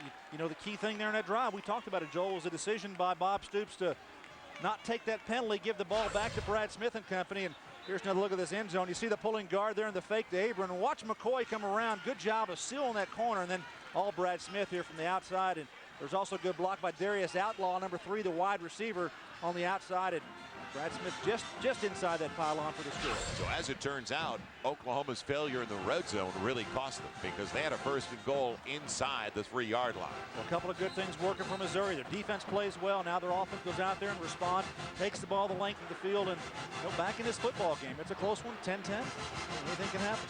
Well, Brad Smith, as we go to our Bank of America higher standards, was the difference maker again for the Tigers in the matchup. His first against the Oklahoma Sooners, and Mike Stoops knew what he was going to have to face again. Well, this is a nightmare for our defensive coordinator, and the poor tackling for the Sooners a year ago, and Brad Smith being congratulated by Mike Stoops and Bob Stoops after that game because they were very impressed with how well he performed in that football game a year ago. Feeney kicks it away, and a couple of yards into the end zone. In Perkins, look out. And he's out to the 30-yard line. You feel like you did a good job when you hold him to the 30. That's exactly right. Anderson Perkins, if he hadn't slipped, he's going to win the corner possibly. He's got enough speed to get around the corner. And you see the sideline here from Missouri congratulating that offensive unit for going out there. And take a look at Brad Smith, what he did last year against OU. Tremendous effort that night, 213 yards rushing. That's a record for Missouri from the quarterback position, the 2 touchdowns, and almost was unstoppable out there, and it was just a fun game to watch. The Sooners have taken 14 of the last 15 overall from the Tigers. 15 in a row right here on their home field, Memorial Stadium in Norman. And now it's the shovel toss to Works. They push him out to the boundary, and a good play down the line for Missouri. As they shut him down after a yard or two. Harrington over there again. He's been in on a couple of stops. Trying to go sideways here on Missouri defensively, trying to use your speed offensively. Good job that time by Missouri, stringing the play out. Hey, if you're going to go sideways, they'll like that. They've got enough speed on their defense. They feel like they can play sideline to sideline. And they don't mind that. We thought we'd see Oklahoma, because of the experience, especially on the left side of their offensive line, try to pound them a little bit early. But now it's going to be 2nd and 8 outside the 31. Tight end's got it. And the tight end is shut down immediately. Lance Donnelly, the senior from Weatherford, Oklahoma. Brandon Barnes, he's been all over the place. Stops him about 2.5, 3 yards shy of where he needed to go for the first down. Well, they worked the ball around here. A lot of different receivers they get into the football game. Jason White, we talked about 20 touchdown passes on the season coming in. He's throwing a touchdown pass, Joel, to 15 different players on this football team. That's a tremendous feat. That's getting everybody involved, keeping everybody on their toes. Now can he get 3 for a first down? Quick one, almost intercepted. As he went for Rankins, Curry almost picked it off. He's gone the distance if he can. The senior from Kirkwood High School in St. Louis. That's what I call laying in the weeds. Terrence Curry back there. Hey, I'm reading the quarterback's eyes. I know he's going to throw it outside. And take a look here. He sees Jason White set up and throw the ball, and Curry comes underneath, and boy, that's his ball. Boy, he knows he missed a great opportunity there to put a score on the board for the Tigers. He's got to look it in, and you got to make that grab. That's a huge play. That would be a huge momentum swing in this football game. Back deep for Missouri. Kincaid waits. And will there be a flag? There was contact, so he tried to get to the football. Inside the 20, it rolls all the way down to the 12. And there won't be a flag, but it almost looked like interference on trying to get to the catch. It's going to be a great contest. You know, the Marlins are pretty special this year at what they're doing, and I wouldn't be surprised if they pulled it out. Brad Smith too tall, even though Darius Outlaw has size on the outside. At 6'3", 185 pounds. Matt McCoy on the coverage. So the Missouri Tigers tied up with the #1 team in the nation. They gave them fits last year, lost with 6.5 minutes left at home on a fake field goal. Gary Pinkel told us, you know what, it's a year later, and we beat them on counters, misdirections, draws. They're going to be much more prepared for what we do this season. And still, they've got a catalyst, a playmaker. The running back, Nash, showing the speed. The young man from East St. Louis, knocked out of bounds just short of the 20. Missouri comes out with a bunch formation on the near sideline. You see bunch, you think pass, but really they're going to use it to set up this run play to Nash to the outside. Good job of play execution and design. Looks like a passing play in the defense. You see the bunch here. They're all going to block down. That's going to win the corner. Good job. And you got your seal block coming around here, and that's exactly what happened. And Nash gets around the corner. That's an excellent job of blocking coming around there. So now field position-wise, can Oklahoma get the stop? Missouri needs a little less than 3. Smith on his own won't get there. He faked it to Nash. Teddy Lehman didn't buy the play fake. Looked like Teddy Lehman was just kind of mirroring Brad Smith on that play. The speedy linebacker doing a good job of just mirroring Brad. As he goes to one side, he goes with him and then stepped up in the hole. Brad Smith on the option here has a chance to go around the corner, but says no. You see Teddy Lehman, watch his eyes, number 11, step into the hole and make a good sure tackle here on Brad. Punting once again for Missouri. Todd Gosler, the senior from San Diego, angles it over to the sideline, putting Perkins on the boundary. Still, there he goes. Look out. And he's off balance, out of bounds. Almost did it again. He's got 6 on his career. Returns for scores. The NC2A record is 7. As he's pushed out by the punter. Well, they're trying to punt away from him, trying to punt the ball to the sideline. He's only about 2 yards from the sideline when he takes it, but you see the ability to make people miss in the open field that Perkins possesses. You talked about what he's doing. You see the punter come over and knock him off his pegs to get him out of bounds. Excellent returner Perkins for this football team. Huge play again in this kicking game. 28 yards on the return. After the directional punt of 47 yards. So just when you thought you did it well. So much for that. Now they take over the 39-yard line of Missouri. That's great field position, Joel. First time they have started with the ball in plus territory on the Mizzou side of the 50, and too much time for the quarterback. And White's going for the end zone. Jump ball. And did he come down with it? I believe so. It's a war. Who are they It going to should give be it a to? touchdown, Oklahoma. Clayton won the jump ball along with Williams.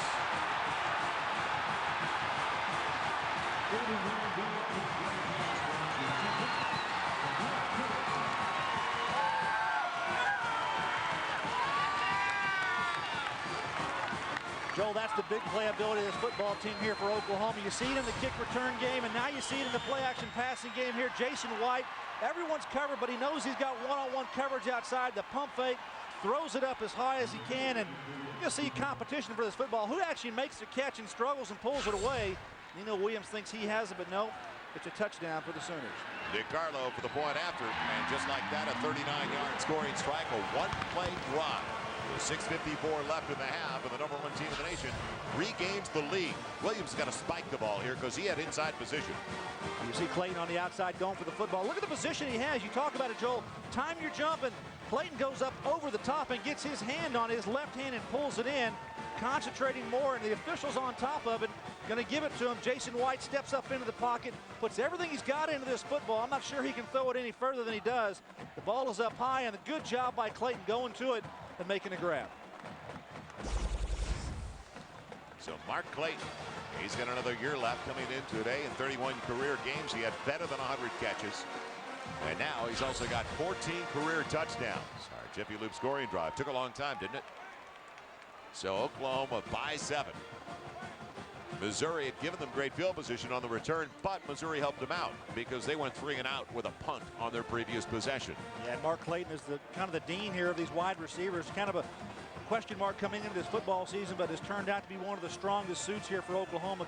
Passing the football to a number of wide receivers who have played very well, but Mark Clayton definitely leads the bunch. As you said, he's just a junior. Joel will be back to this Oklahoma football team for another year, and got plenty left to do, though, for this season. This has been Oklahoma's quarter all year long, outscoring their opponents 115-16 in the second 15 minutes of play. And now, it's a little more than halfway through the second 15. They got 10 already in the second quarter compared to 7 for the Missouri Tigers. Going to be brought back by Mitchell at the 1. And Mitchell's got a lane across the 25 with a good return. Bounced off at the 29. Dennison over there on the coverage. So Mizzou with better field position than the last time they had it. Now, can they take advantage of the situation? Well, they've got to get some first downs, as we talked about early in this game. Move the ball down the field. Hey, when you've got to punt the football, you've got to find out, hey, it's probably better to punt it out of bounds 30 yards than it is to punt it perhaps to Perkins, let him have a big return opportunity again. I think Brad Smith and company, get Abram in the football game, let him carry the ball a little bit, give him a chance to get some good yardage on the ground. Don't put everything on Brad Smith's shoulders. They have not really tried to run the football at all. It's all been in the hands of Brad Smith, whether it's the pass or the run from Smith. And right now it's going to be through the air, they hope. Smith going to be caught from behind. Ad-libbing, and he's got a first down. Well, his wide receiver downfield, Ekwu, does it again, as it's a freelance by Smith, but he reads his quarterback well. Well, Brad Smith is, hey, he's a master of this. Everything breaks down, the play action. You see the Tommy Harris get in front of him. He just makes him miss, and Tommy Harris trying to catch him but can't do it. Brad Smith calmly throws the ball out to Ekwu, who makes a nice grab. Hey, that's improvisation. That's what Brad Smith does, making plays on the edge, keeping his football team moving down the field. 25 yards on the catch, all the way inside the 46 of Oklahoma. Pocket holds up for Smith and can't peel away. That time they got him from behind. It's Dante Nicholson. Dante Nicholson included in the rush that time. They rushed forward. They put Dante Nicholson inside to take care of the back, and he continues through to try to get some pressure on the quarterback. He's got coverage on the back, but does a nice job continuing. Comes off that block to get Brad Smith for a short gain. Not officially a sack, as you mentioned, because he did get the football across the line of scrimmage. Still close to 10, though, needed on 2nd and 10. Well, great penetration in the backfield. Knifing through Dan Cody, blew up that play right away. No chance for Abram. Dan Cody went right through Steven Sanchez, the left tackle on that play, and Dan Cody's been a real surprise for this Oklahoma football team, a real pleasant addition. He had some injuries early in his career, and he came back healthy this season, goes right through Sanchez, as I said, and just spills Abram in the backfield. So again, Missouri facing a 3rd and long. This time it's a 3rd and 18. Oklahoma is so quick, you'd think that screens would work against this team because they're putting so much pressure in their front four on the quarterback. But they have so much speed in the secondary and their linebackers, it's tough to get a screen play to work against them, Joe. Smith in trouble. Now he tries the screen. It's Abram, and you're right. Teddy Lemon read it perfectly. Drops him and make it Damian Nash. Didn't make any difference at the 48. Just watch the red jerseys come to the football on the screenplay. They get off the blocks as well as anybody in college football. That's good coaching. It's a good job by the defense. Just rallying to the play, trying to set up the screen as you think it might work against it. But no, the defense of Oklahoma, so fast, so talented. Brad Smith throws it out the last second to Nash, and you see the defense and Teddy Lehman playing off the block. Makes an excellent open field tackle. So Missouri looking at 4th and better than 10, and Gosler again is going to be in there trying to keep it away from Antonio Perkins. It'll be Perkins fielding it inside the 5. Makes the first one miss. Now, gonna get out on the edge again. He'll run out of racing room this time. Harrington down there. He's also chased down by the Tigers' Derek Mink, the reserve linebacker. So good coverage by Missouri. Oklahoma starting with the football, leading by 7 inside their own 20. 7-point lead for the Oklahoma Sooners, and they have been the big play artists so far today. In fact, a big play right away, all the way up to the 47, as they've got a first down on their first snap of the drive from Works as they start at their own 18. Yeah, Ronaldo brings it all the way out to the 47-yard line here, and the Sooners are marching once again. Hickson gives him a break. Dante Hickson taking over, and he's in the backfield with Runnels. It'll be a little sprint draw, and Hickson into the secondary. Look out. Another big play down to the 34. Gary, it's interesting. While we were away, you said the one thing that's killing Missouri, they're susceptible to the big plays, and now 2 on the ground. That really hurts. Well, you're trying to take care of those receivers and take away the big play passing. Hey, sometimes you forget about the running game. Bob Stoops and his offensive football team coming back to the plays on the ground. And you see Dante Hickson here breaking through, and really not a lot of contact at the line of scrimmage. Good job of blocking, opening a hole for this running back, and Ronaldo works on the previous play with a big run as well. Well, we thought Missouri would try to stick it on the ground a little bit, keep their offense on the field. They have tried to do it through the air, though. Now Hickson in the eye, but it's going to be a short drop. And inside the 30, Juwan Rankins on the catch. Good yardage on first down. 8, almost 9, pulling it off in front of Washington. Rolling a whole new defensive front in here for the Tigers up front, getting some fresh bodies in there. They're going to run a lot of players in there on defense, so they feel like, hey, the more fresh players we have out there, the better chance we're going to have to compete. And a penalty here, going to have a motion penalty. Trying to do a quick snap. Dead ball, false start. Right to snap, false start offense. Replay second down. Now Missouri now looking at a 2nd and about 7 coming up for Oklahoma. Little inside of 7. They have to hold the Sooners to, at the worst, a field goal try. With 3:16 to play. It's all happened so quick, Joel. You know, 2 running plays got them to this point, and that's something that you don't want to have happen against your football team, running down the field running the ball with big football plays. And Gary Pinkel says, hey, our defense has to step up, and we've got to at least take them out of their running game. Slide Rankins setting up a middle screen, and it's almost intercepted by Ellison, the junior from St. Louis, who was on the end last year, read the quarterback perfectly. So Ellison does a nice job in trying to make a play there, gets off the block and almost knocks that play down. Mike Kellen, Billy Ray with the Sonic halftime report. It's a wild one to the Big 12 today. How about 100 points between Oklahoma State and Texas Tech? We'll go back over that one. That could take most of the halftime report. And what about the unbeatens like Oklahoma? Still unbeaten? Well, we'll find out. And now Oklahoma has used their second timeout. So both teams with 2:55 to play in the half with only one timeout remaining. Let's face it, 3 years ago when Gary Pinkel took this program over, they wouldn't have been this close, this late in the first half in Norman, Oklahoma. That's how far this program has advanced. Well, one of the big things, the big turnaround so far this season for this football team is their defense, Joel. A year ago in 2002, they gave up 450 yards a game off defensively, and this year they're only allowing 346 yards. That's over 100 yards better this year, and that's the big turnaround of this football team. Their defense playing well. Hey, they've got a great operator in Brad Smith offensively. Abram runs the football well. Got a good core receiver. So you got it on the offensive side of the ball. What you have to do is turn it around defensively to win consistently, and Gary Pinkel, big emphasis there. Matt Abrams was doing a good job in the coordinator spot for the Missouri Tigers. So Missouri with 2 more years of Brad Smith getting back. They used the Sooner Vision, the big screen, very well. They showed a montage of Jason White highlights, a bunch of plays, and then a still pose of the Heisman. The Jason White for the Heisman Trophy campaign is underway. Let's see how he does on 3rd and 6. It is incomplete, guys. Trying to get it. Thanks, John. Trying to get it to Mark Clayton. Mitchell batted it away, so good coverage by Mizzou. There's a great break on the ball by Shadania Mitchell, coming underneath that pass by Jason White. Jason White thought he had a touchdown down the hash mark, but Mitchell does a nice job breaking that pass up. They're going to go for it. Out of field goal range, they feel. It would be about a 47, 48-yard try. So now it's going to be 4th and 6 at the Missouri 31. White bunches 3 on the wide side of the field, and he calls an audible at the line. Here comes the pressure underneath and available. Rankins, big first down inside the 15. Look out. Will it be 7? Yes, touchdown Oklahoma.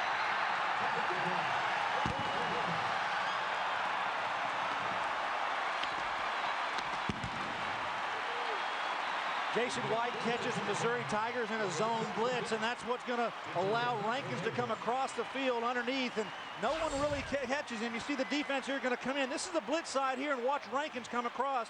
No one is accounting for him, and he runs around the corner. Then he's going to make some plays here on his own, running through 1 tackle, running through a 2nd tackle, a 3rd, and a 4th for the score. Well, Mitchell missed, but Washington should have had him. That was a blown tackle by their starting quarterback, Calvin Washington. DeCarlo for a 14-point lead. Oklahoma on 4th and 6. It paid off. Not putting pressure on their place kicker DeCarlo and going for it. Jason White got a good job by his offensive line and his running back picking up that zone blitz, and then Rankins showing he's got some ability after the catch as well, breaking some tackles and making a big play. So Jawan Rankins into the end zone. That's his 5th score of the season. You mentioned it. They get everybody involved. Jason White, you got to give him credit as well, throwing the football, but he audibled the line of scrimmage into this play. He changed the protection. He knew that the blitz was coming. They picked it up nicely, and hey, we're going to blitz. We're going to take advantage of it, and they do on that play. So our Jiffy Lube scoring drive, again, a drive that took barely 2 minutes. The last touchdown drive, 2 1/4 off the clock. This one, 1:54. 6 plays, 82 yards. And they convert on 4th and 6 on the touchdown toss to Rankins. But a good call, as you mentioned, because Missouri was in the zone blitz and playing soft underneath coverage.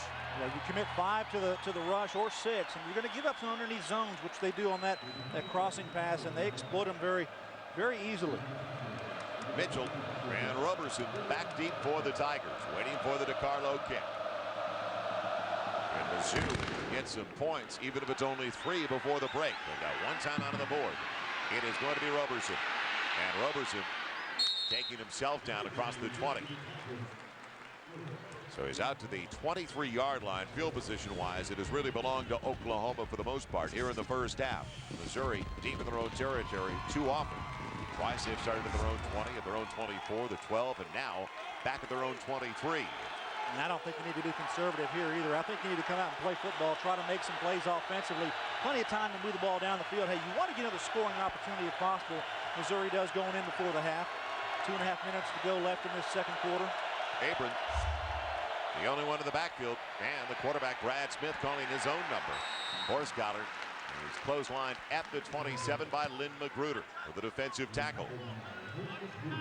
He's a junior from Las Vegas and also a transfer from the Volunteers program at Tennessee. Yeah, good addition to this football team, and good speed too by the big guy tracking Brad Smith down. Now Missouri needs some points going into the locker room, a little confidence. And you brought up an interesting one that we talked to Gary Pinkel about. After the Kansas loss, he had a meeting with his leadership group. We'll get to that in just a moment. Now Smith again, and hunted down very quickly by Dan Cody, who's had a sensational first half. But Gary Pinkel told us, he said, we wanted him to go out there and not worry about grades and making mistakes, but instead just make plays. Well, Gary Pinkel is a very detail-oriented coach, and hey, they grade on a lot of different things on that football team. Production, performance, what you're supposed to do on every single play. And they have grading system. They really teach that grading because they have everyone accountable. And some of the players were having to worry about doing the right things instead of just playing football. And they wanted to get that turned around. They started it last week and wanted to continue it again here against the Sooners. Mizzou needs 8, and it should have been intercepted. Throwing into double coverage, it was almost picked off by Straight. Outlaw was there, but there were 3 around him, and they're really duped. Young Brad Smith into that throw. Well, Brad Smith throws one here into the heat of the defense, and Derek Straight, hey, this is one he'd catch a bunch of times. He's an excellent athlete, got good hands, and he knows he let one get away. They're trying to get Darius Outlaw behind him. So now an opportunity as Perkins waits for the Gosler punt. An opportunity for more points for the #1 team in the nation. Wobbler trying to keep it away from Perkins, but he'll get it on one hop. And look out again. There he goes. Only the punter back, and he's taken care of. Perkins has just tied the NCAA record with his 7th return for a touchdown.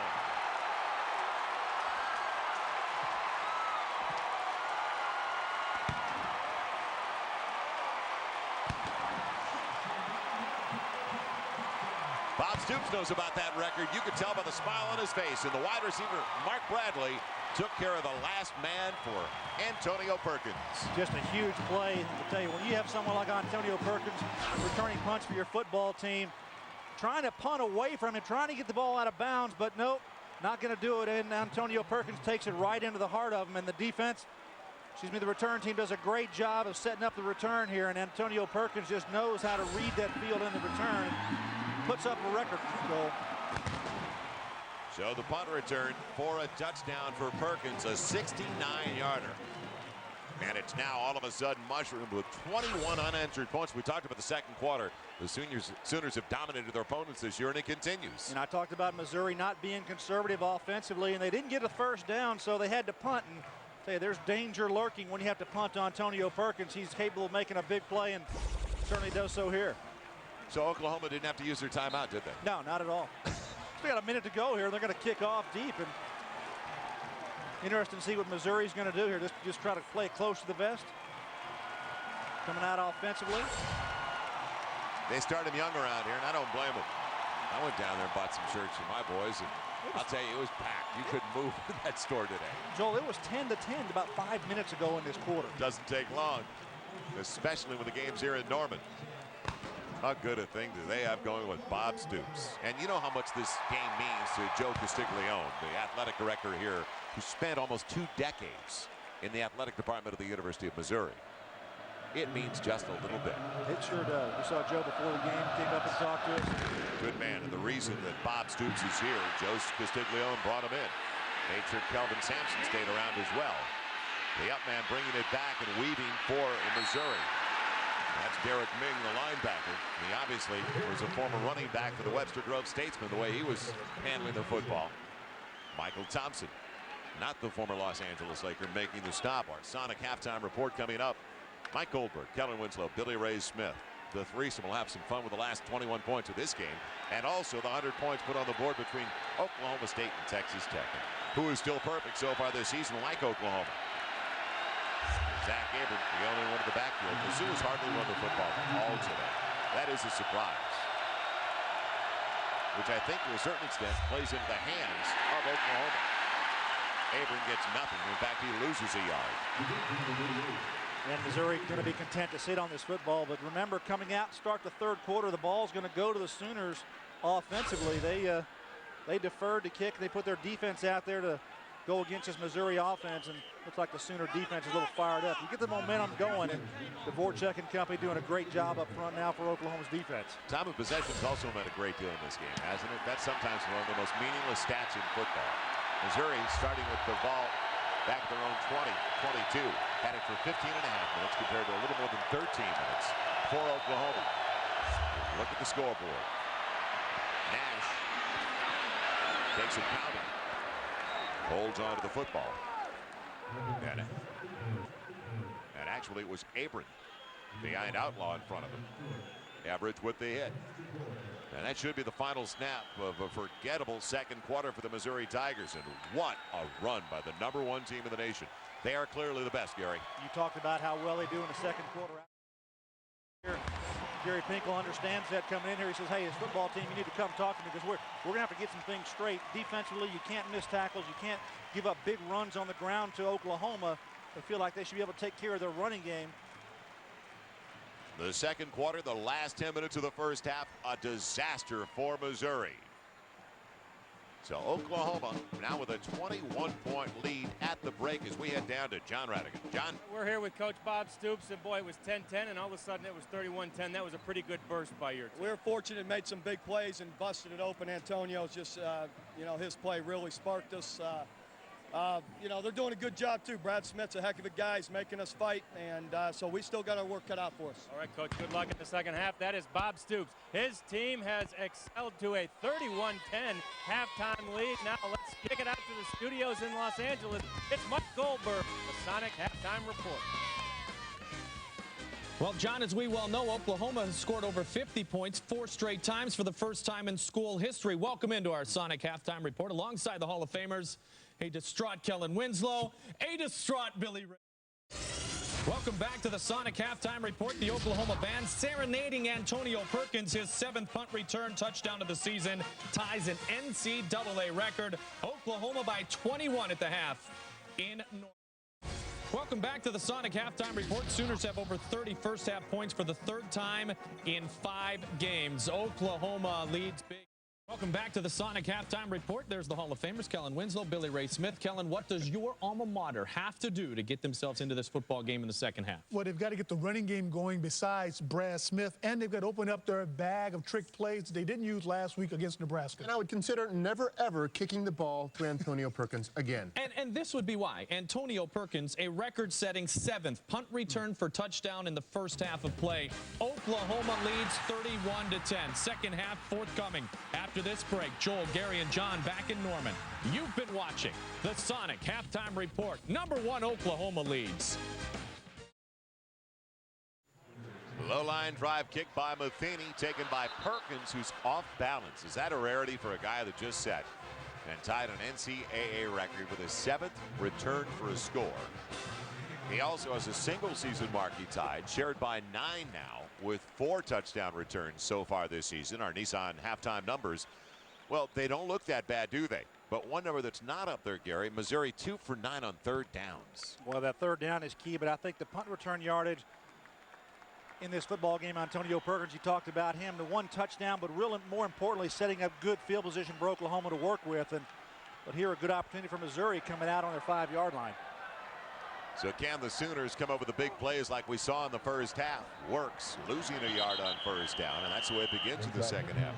Now, as we mentioned before, Missouri wasn't a come-from-behind team in the last couple of years. That's a different story. First half drive chart for the Sooners. A lot of success. You see the charts here all going to the end zone. That's no doubt about that. And a couple of times they've had to punt the ball, but Oklahoma has moved the ball efficiently. They've only been stopped a couple of times by the Missouri defense. I think Gary Pinkel and company, when they went in the locker room at halftime, they said, hey, guys, we have got to do something to slow this Oklahoma offense down and give our offense a chance to get out there and be efficient, get the ball back in their hands. Out of his own end zone, here comes the heat. Shot putting it out. Wide open is the wide receiver, Rankins. And make it Clayton instead. 9-3, Mark Clayton, the junior from Arlington, Texas. Well, just when you think Jason White might actually be sacked in the end zone, looks like there's a chance for a safety for Missouri's defense. He heaves it out to Mark Clayton. You see the coverage on the outside. Mark Clayton got single coverage, and he gets the corner turned around, does a good job working back, and the ball is thrown real well by Jason White. That's the sophomore Calvin Washington who was working on that side. Interesting throwing motion as well. You know, he's falling backwards, and it just kind of heaved it out there. Dante Hickson, the only one to the backfield. And barely tripped up. Barnes got him down low. So Hickson, good yardage, though. Still about 4, almost 5. Yeah, but this is huge. Coming off your goal line at the 5-yard line, now out to the 26, 27-yard line. That's impressive for your offense. You know, you feel like as a defense, you get them pinned back, you have a chance to stop them. But Oklahoma, here they are. You got a lot of weapons out there. Throwing to Clayton, gets a big play, and now they're moving the football again. It'll be 2nd and 6. The opening 90 seconds of the second half. Hickson again altering his course. Man, adjusting nicely for the Tigers. James Kinney, the linebacker, their leading tackler from Kankakee, Illinois. He's the leader of that football team, also on the defensive side for Missouri. Leading tackler, as you say, number 3 in the conference in total tackles. Doing a good job sideline to sideline. Good patience there for the linebacker. Sometimes you have to play behind the running back as they're going lateral. And that's what Kinney does that time, makes a nice stop. 3 for 7 on the third down tries in the first half. This is a 3rd and 5 for the Sooners as Jones goes in motion. And a hold, no flag, and it's overthrown. That was Jones, the intended target, the motion man. There's a flag down on the far sideline, Joel, right at the line of scrimmage. Yeah, and there was definitely, we saw the hold on the left side of the offensive line where Missouri shot through. Now let's see if somebody lined up offside. Yes, encroachment. Wow. That's just something you really can't have happen to your football team. That's a mental mistake. You line up in the neutral zone, and Gary Pinkel. Offside defense, 5 yards. He's got a very well-coached football team, but this is a play that just kind of shoots you in the foot, brings up another. That may be a first down when they mark that off. They may have to measure this. Well, we talked about they're number 1 in the nation in fewest turnovers, and they're among the best in fewest penalties in college football. It is a first down, so instead of getting the ball back, trailing by 21, the drive is alive, and boy, that is an insult. It really is. You know, both these teams are very efficient. They don't turn the ball over. They're excellent in that area, and no mistakes. That's the thing that these two football teams are based on. Bob Stoops and his football team very efficient, and Gary Pinkel trying to get the same across to his young football team. It takes a little time to develop that kind of mentality where you don't make mistakes in football games, and that means turnovers and obviously penalties. So 1st and 10 from the 33 for the Sooners. White quickly to Clayton. Clayton into the secondary with another first down. All the way to the 45 of Missouri. Well, if you thought that Oklahoma was going to have a letdown after winning the Red River Shootout last weekend, forget about it. Williams pulls him down. They haven't had a letdown. And this is the 4th consecutive time they have beaten Texas. Look what they did previous 3 years. Came back and scored a lot of points and beat Iowa State, Kansas State the next 3 weeks. Well, when you have the talent that they have on this football team, you want to spread the ball around, and guys like Clayton going up making huge plays here for this offense. You know, they just want to be more efficient. They feel like they've got a big goal in their mind. That's to win this conference and possibly that national championship. Jason White with way too much time will head to the sideline. And he's lucky he got there before taking a shot. So he's short of the first down by a yard at the 46 of Missouri. And do you believe that score last week in Dallas at the Cotton Bowl, 65-13? That was the worst loss ever for Texas in that long series.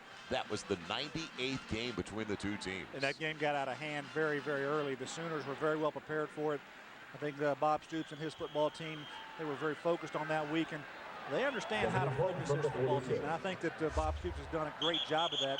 You talk about how well they played after that game, and that's a credit to his coaching staff for getting his team prepared. We'll take a timeout as Jason White came up to the line. He uses the first in the second half for the Sooners. Just about 3 minutes into the third quarter. #1 team in the nation, rolling right along. How comfortable is this? Well, she's very comfortable, isn't she? A little comfy there. That's fun. It has been that kind of night for the Sooners. Relax. She does have a good one. Hickson. Oh, what a shot in the backfield. Hickson finally Missouri with some penetration. They make the most of it. Jackson belted him pretty well. A little defensive end for this football team. Not the starter defensive end. That's Brian Smith, but Xavier Jackson comes in and makes a pretty good pop there right at the line of scrimmage.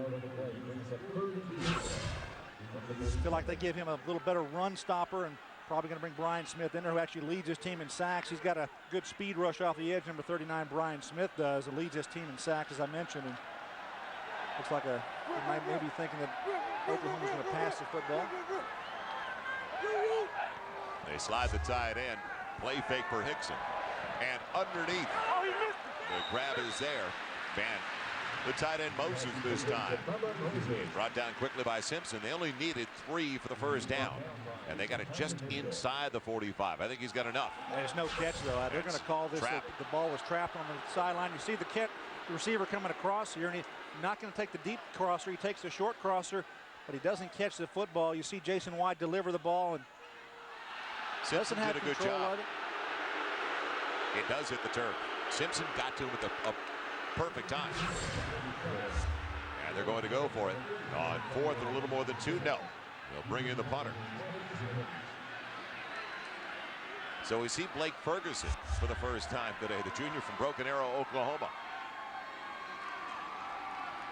Back deep for Missouri, it's Marcus James. Will he touch the football? No, it's out of bounds. And not a great one by Ferguson. Should be close to the 20. They'll mark it out at the Missouri 18. So the Tigers get it for the first time in the second half. We return to Norman.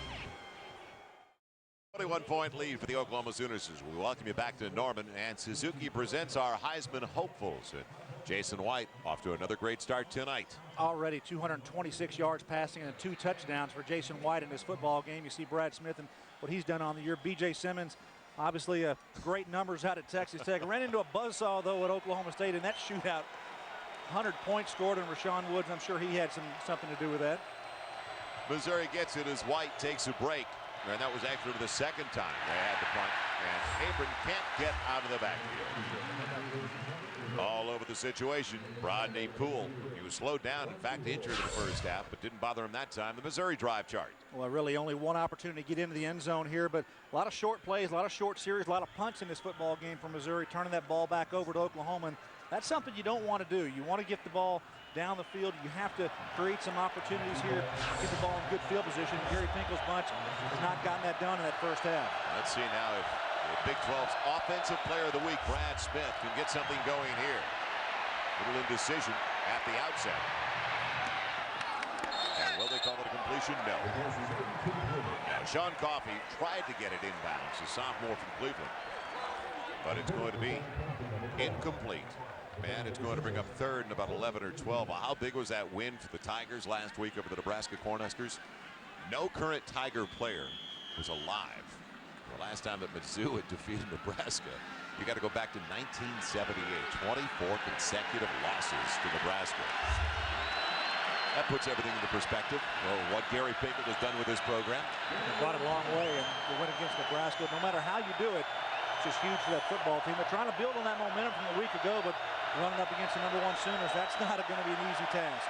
And you really don't want to use your timeouts this early in the second half when you're trailing by 21, but that's the case now for Mizzou on 3rd and a dozen deep in their own territory. So 10:37 to play in the third quarter. Gary Pinkel knows when Brad Smith comes over, he's talking to the franchise. That's obvious, so it's not like he's going to question the decision. He's going to ask him why he did it. Oh, he wants to get the communication, without a doubt, straightened out between he and the signal call from the sideline, getting the plays in on time, and just something you have to have more time getting up the line of scrimmage. Brad Smith has the ability to audible, get his offense in the right play, whether they're running it or throwing the football, and just not just plays, just time just run out on him. So he takes the time out and as you said, Joel, that could be costly. You never know what could happen in the football game later on, and might need that extra timeout. And Missouri does have 3 come-from-behind wins. Well, Oklahoma's lucky. They've got Bob Stoops here and a national championship program in football. But they also have an unbelievable basketball program with a quality person as their leader in Kelvin Sampson. And he's downstairs with John Radigan. John? Yeah, we're thrilled to be talking to Kelvin Sampson, who got the basketball season officially started today, right, Kelvin? First day of practice. Everybody's geared up, ready to go. Should be a fun season, John. You guys have 3 years in a row now won the Big 12 tournament, and you went to the Elite 8 last year. You've been to Final Fours. What do you guys do for an encore? Just keep it going? You know, I think the biggest challenge about trying to stay at a certain level is just keep improving and getting better. And that's what we're going to try to do. You know, we're losing some tremendous seniors. Hollis Price era is over, but you know what? It's an opportunity for another group of kids to step up and accomplish some things. What do you think about this football team? They're awfully good, aren't they? They're ridiculous. Their offense is as good as the defense. Their defense is as good as the punt return team. I mean, they're like Tiger Woods. Yeah. They're the best in almost every facet in the country. I gotta think you could figure out a way to use Antonio Perkins, right? I mean, I know we don't punt in basketball, but this kid's an NCAA record holder. You know what we should do is, like during timeouts when we need to get the crowd fired up, is kind of punt one to him from one end to the other and let him return it. That'll get them going. That would. That'd fire the crowd up. They're fired up down here, and they're excited about basketball too. That's Kelvin Sampson, guys. Back up to you. All right, John, give him our best downstairs, please. He's an old friend. Got to know Kelvin long before he got here when he was the coach for the Cougars at Washington State University for 8 seasons. And now Perkins at the midfield stripe down the sideline. And they finally shut him down, but he still gets about 12 on the return to the Missouri 38. I don't think we could sum it up any better than Coach Sampson just said when John asked him about this football program. He goes, they're ridiculous. Pretty good analogy. You talk about the offense, the defense, the punt return team. Just, you know, every facet of this football team is just absolutely one of the best. He laughed when he brought up Perkins. Could you use him? Because he finds a way to score. Our Corona trivia: which head coach holds the modern record for most consecutive wins by an NCAA 1A school? And that borders on the ridiculous as well when we show you that answer. So now, at the Missouri 38. White. Too tall. Trying to get it to his wide receiver. And actually put Moses out there, or check that. It was Peoples. He hasn't looked for Peoples all day. You know, big, tall guy. When you look at some of the other wide receivers here that are 5'9", 5'11", Peoples at 6'1", 190. And he missed the first 2 with an injury. The last 4, he's caught 10, but it's taken a while to get him involved in the offense. So Missouri went 3 and out with a punt. Now, great field position again. Nothing there for Works. And Works coming off a career best 112 yards last week against Nebraska. Well, I think it's a pretty easy question, but do you remember how many Bud Wilkinson won in a row? That's why I say ridiculous. That is a tremendous number. That's incredible. 47 straight victories, 53 to 57 here. He had a way about him to get things done, and none better in the consecutive win category. They were spoiled, and all of a sudden then they expected so much. Well, Bob Stoops has brought that program here in Norman back. Well, trying to get Peoples involved. It was a throw barely off the mark, right on the sideline, and it may have been a catchable one for Peoples. A tough ball to catch out there, but I think it's a good job by Missouri defensively. At least they're stopping this offense and gonna bring the seldom used Blake Ferguson back out there again. Marcus James waiting for the punt from Blake Ferguson. This is only going to be his 3rd. Get it out of bounds inside the 10. Now it's going down the middle and into the end zone. So Missouri gets a break, and their defense, as you mentioned, do come up big. The defense stops them after they started with the ball at the Mizzou 38. Tigers still down, though, by 21. It's were used. That's your crew down there? I love it. It's a warm night, fortunately for them. Brad Smith on the play fake has plenty of time, and it's behind Darius Outlaw. He was available. Well, another record crowd here tonight. They've got 83,327 at Gaylord Memorial Stadium. That breaks the attendance record. They said back in September when UCLA was here, and Perkins only took 3 back for touchdowns. Yeah. Did you ever think that the Cotton Bowl in Dallas would be a home field advantage for the Oklahoma Sooners? It's turned out that way. It seems that way over the last 4 years for sure. Battling, struggling, past the 23. Nash, maybe 3. Lehman all over him with Everidge. So now another third down where Missouri was miserable in the first half. They're now for third down tries for the game, 2 for 10. Going against this defense, Missouri is, and defense has all these stars out there. Teddy Lehman, number 11, the linebacker. Brandon Everidge coming out making that play, and some new players in there. Dante Nicholson coming in this year. There's just really not anywhere to attack on this Oklahoma defense. When you watch tape against this team, there's no holes, there's no weaknesses, and you just got to pick some spots and hopefully you get something going. On the cross, oh, what a shot on the wide receiver as Umboga got popped by Everidge. Well, Brandon Everidge, the free safety, one of the biggest hitters from that free safety position in the country. Watch him come up, and when he reads the quarterback, he's going to step up and go bingo right there in the shoulder pads. The ball was incomplete, but still continues forward and makes a pretty good hit. Good coverage that time by Rodney Poole as well. So another punt coming up for Todd Gosler, who's done a good job. It had been Brock Harvey punting from Missouri, but the punting unit was having their problems. And now it's going to be out of bounds. Good field position beyond the 40 coming up for Oklahoma. They should put it out just outside of the 45. A little boo here from the crowd because they want Perkins to have a chance to return that ball, but Missouri smartly just punted out of bounds and punted away from that young man. He is tremendous running that football back. And Oklahoma is going to have it at their own 45. Fox NFL Terrellone to the 49ers. It's tomorrow, Fox NFL Sunday. Clayton, boy, I wish I could stop like that. I think I'd break an ankle if I tried. He's down inside the 45 to the 43 near the 42. Not a bad stop. Well, he can stop and start like the best as any of them out there. Jason White just gets it out to one of his go-to guys, and Clayton, the leading receiver here for this football team, just shows that he can make yardage after the catch. Watch the commit there by the defense. They all overrun him, and he just stops and starts, goes again. Now, Mark Clayton, 6 catches, 105 yards. His 7th career 100-yard receiving day. They set it up on the outside for Works. Works has not been able to get off like he did last week against Texas. Harrington in on that hit. It looks like they're taking a look at Brad Smith on the bench here, and not want us to take a look inside of there and see what's going on with Brad, but hopefully he's okay and get back in the football game.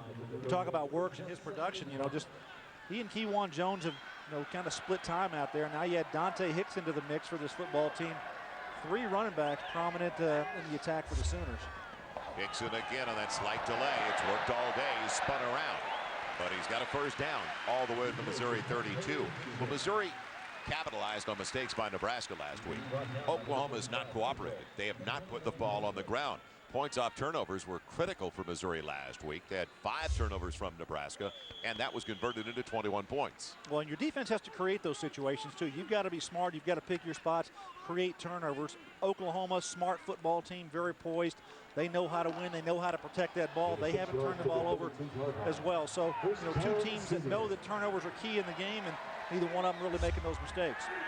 Works in there, and now White goes down. A glancing blow.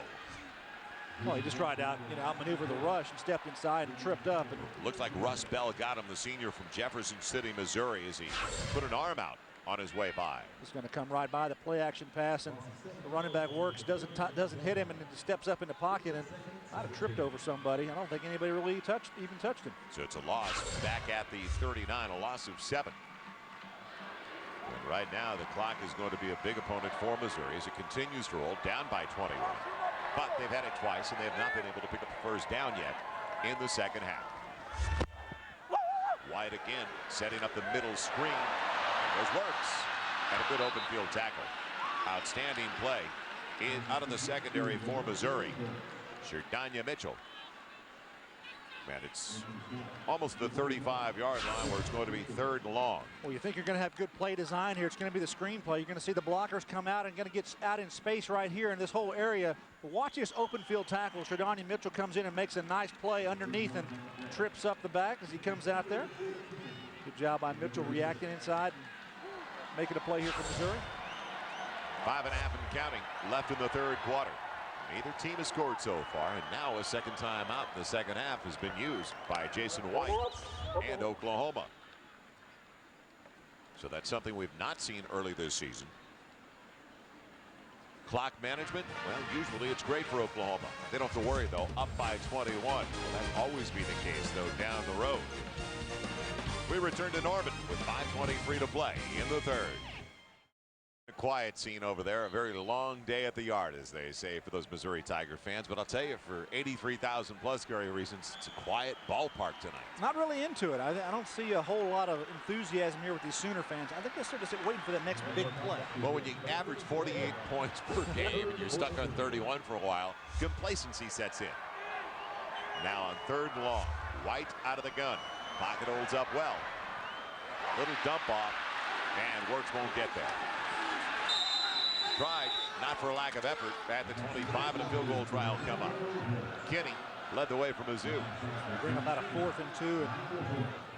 Decision time here for Bob Stoops. Kick the field goal. I'm surprised he doesn't want to give DiCarlo an opportunity here. No, they're going to go for it. It looks like they're rolling that offense back out there. Jason White's going to get another snap here. Trying to get the ball downfield to get that first down, and dumps it down to Works. Good tackling here by Missouri, just converging to the football. Carlo's done a great job this year. He's 6 for 6 beyond the 40, but they're not going to give him a try at a 42, 43-yarder. Instead, 4th and 2, and why not? They get the first down. It's Rankins. Well, it's interesting when you've got a 4th and 2, there's no press coverage. Well, what you do here is you spread the defense out. You put 5 wide receivers out in the passing game, and go ahead and find one that's open. You got number 3 right here, just on a quick slant. You see the cushion you have right here, and good job that time by Jason White, just picking the open guy and drilling it in there. Yeah, he needs 2, and you're 6-7 off the line. Makes it easy.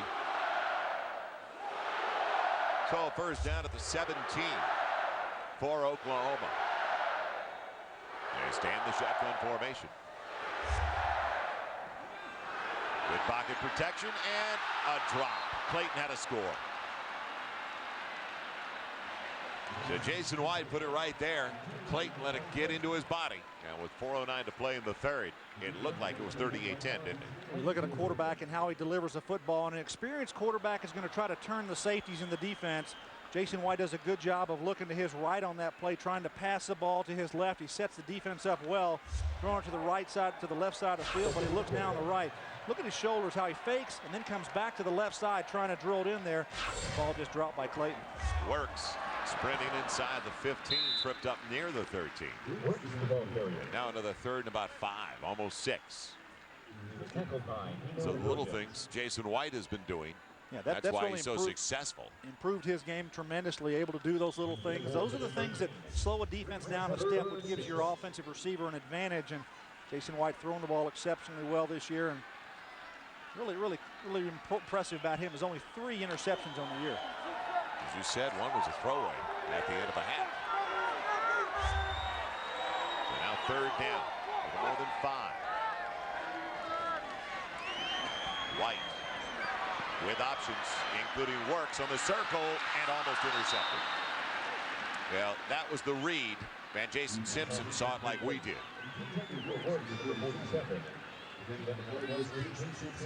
And we'd like to welcome those of you joining us down in the South as the Oklahoma Sooners, the #1 team in the nation, scored 21 points of the final 10 minutes of the first half. It was tied at 10. Sooners lead at 31-10. And now they try to get the first points by either side of the second half with a 30-yard field goal coming up for Trey DiCarlo, a sophomore from Carrollton, Texas, already 12 for 13 on the season. And it's off the upright and through. It's been that kind of night. Anything they want, it goes for Oklahoma on their home field in Norman. I thought I heard him call bank shot. I don't know about you. I think he said he wanted to use 2 cushions, though. So DiCarlo with the 30. Oklahoma leads it 34-10. Go up off that left post. Bang. Got the flag too, Joel. So Trey gets it, and Yvonne DiCarlo would be proud as well. An 11-play, 42-yard drive, taking almost 5 minutes off the clock, and as if Oklahoma needed it, averaging 48 a game. They get it, trying to go to 7-0. And supposedly in the BCS now, margin of victory doesn't mean anything, right? Sure. Sure. They're you know what, the voters, that's what it means, you know, how those guys are going to vote in those other polls. And I think they look at those scores and what kind of a margin of victory you're going to have against good football teams. Obviously, the huge win last week against Texas, that's one that's going to ring a little bit throughout this season. And a good effort again here against Missouri tonight. Score 65 on a quality opponent like the Texas Longhorns. It comes over to the near side, and it is going to be in the end zone. Mitchell will stay there, and Missouri will have it for the second consecutive time at their own 20-yard line. Joel Myers, Gary Reasons, John Radigan, who is, I'm told, leading right now in the voting in the second half for homecoming king. He just might make it. He had the scepter. We'll just wait for get a crown on. And he had no margarine, did he? John Radigan, we'll find him. We'll see if he actually won. But I don't know if there's any pregnant Chads available. From the 20, 1st and 10. Missouri looking for their first down of the second half. And a short pickup. Little toss underneath, going to Umboga. Now John's being protected right now that's for his own security, because the voting has become that intense. So now past the 22, near the 23. Why do I feel like we're in Hollywood in an award ceremony and they're protecting the votes? Well, they've got a lot of things going on here. It's homecoming here. Take a look what's going on in this quarter. 83 yards total for Oklahoma and Missouri. Zilch. That's that defense. Oklahoma's defense is just good. They're just tremendous up front. The front four, the linebackers, the secondary. We talked about it earlier. Number 3 in total defense in the nation. Missouri's found that out in the second half. A little bubble screen over the middle is dropped. Tried to run before he had the football. Darius Outlaw. It's been that kind of night ever since the 10-minute mark. But it looks like the red shirts are going more toward the screen than anybody. Look at Teddy Lehman. You see Dvorak there trying to divert the pass, and everyone knows that what's coming up here. It seems like that they know the play before it's called. That defense is reacting so quickly. So Missouri 2 for 10 on their 3rd down tries, face, and 2 for 11 actually, face. A 3rd and 7. And it's batted right back into the face as Dante Nicholson read the eyes of the quarterback all the way. A strong safety, a junior from Walnut, California. There is a flag at the end of the play. Take a look here. Dante Nicholson rushing inside and just jumps up and right in the passing lane. Good vertical there. You'll see a little extracurricular activity right there and a flag thrown.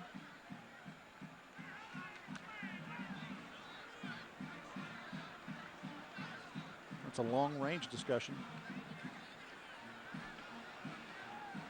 Dead ball. Personal foul against the defense. 15 yards. Automatic. First down. So that is how Missouri picks up their first down of the second half with 12 minutes gone in the 3rd quarter. We've got really intense guys on the sideline when you look at Bob Stoops and Gary Pinkel. And he thinks the game is tied right now in his mind. You know that, and I know that. He coaches like it's 0-0. You got to get every play to win. Win every single play, every single snap, every chance you're out there. He's not going to have it any other way. And Gary Pinkel, there's no difference there. So they move the football up to the Missouri 37 near the 38-yard line. And see if the Tigers can take advantage of it. They're all within 17 with a touchdown. They can't settle for field goals now. Brad Smith on his own. And head hunting out of the secondary. It was Brandon Everidge with another flag down to the play, and that's why you saw Smith go low real quickly. Well, Brandon Everidge come up from his free safety spot in there trying to get the big hit on Brad Smith, and Brad spun away from him. Brandon Everidge almost came up empty, but I think he got a glancing blow. And there's another flag on the play. Illegal block below the waist. 10-yard penalty. Replay first down. So it'll be 1st and 20 for the Tigers. Mizzou came into the game 5-1, number 24 in the nation in one poll. And trying to match up the 2nd consecutive week with the top 10 team after they beat Nebraska, who was 10th ranked last week, 41-24.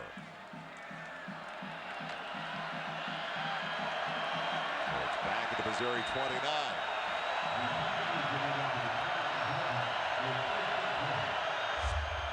Smith after the play fake. Little crossing pattern. Umboga made a miss. Got about 13. Make it a dozen up to the 40 before he's tripped up by Wayne Chambers. That's a good play for the Missouri offense, getting some of that penalty yardage back, and brings up a 2nd and 8 situation. That's positive. That's 12 yards. And he'd get some more of those plays strung together. You know, Chambers makes that stop, and he's the one who took over, don't forget, for Lance Mitchell. They lost one of their leaders, a middle linebacker, earlier this year. They don't miss a beat, do they? Now 2nd and 8. A bullet well behind the tight end McCoy. So now it's going to bring up 3rd and 8 from the 40-yard line, and that's one area where they've really capitalized this year. Last year, only a pass and a half and 15 yards to the tight ends, the whole group. This year, it's up to almost 5 catches a game for better than 50 yards. Well, when you have productive tight ends, it's something else the defense has to account for, and doing a good job of working the ball to those guys this year is Brad Smith. From the 40, and we have found John Radigan. He's going to join us momentarily.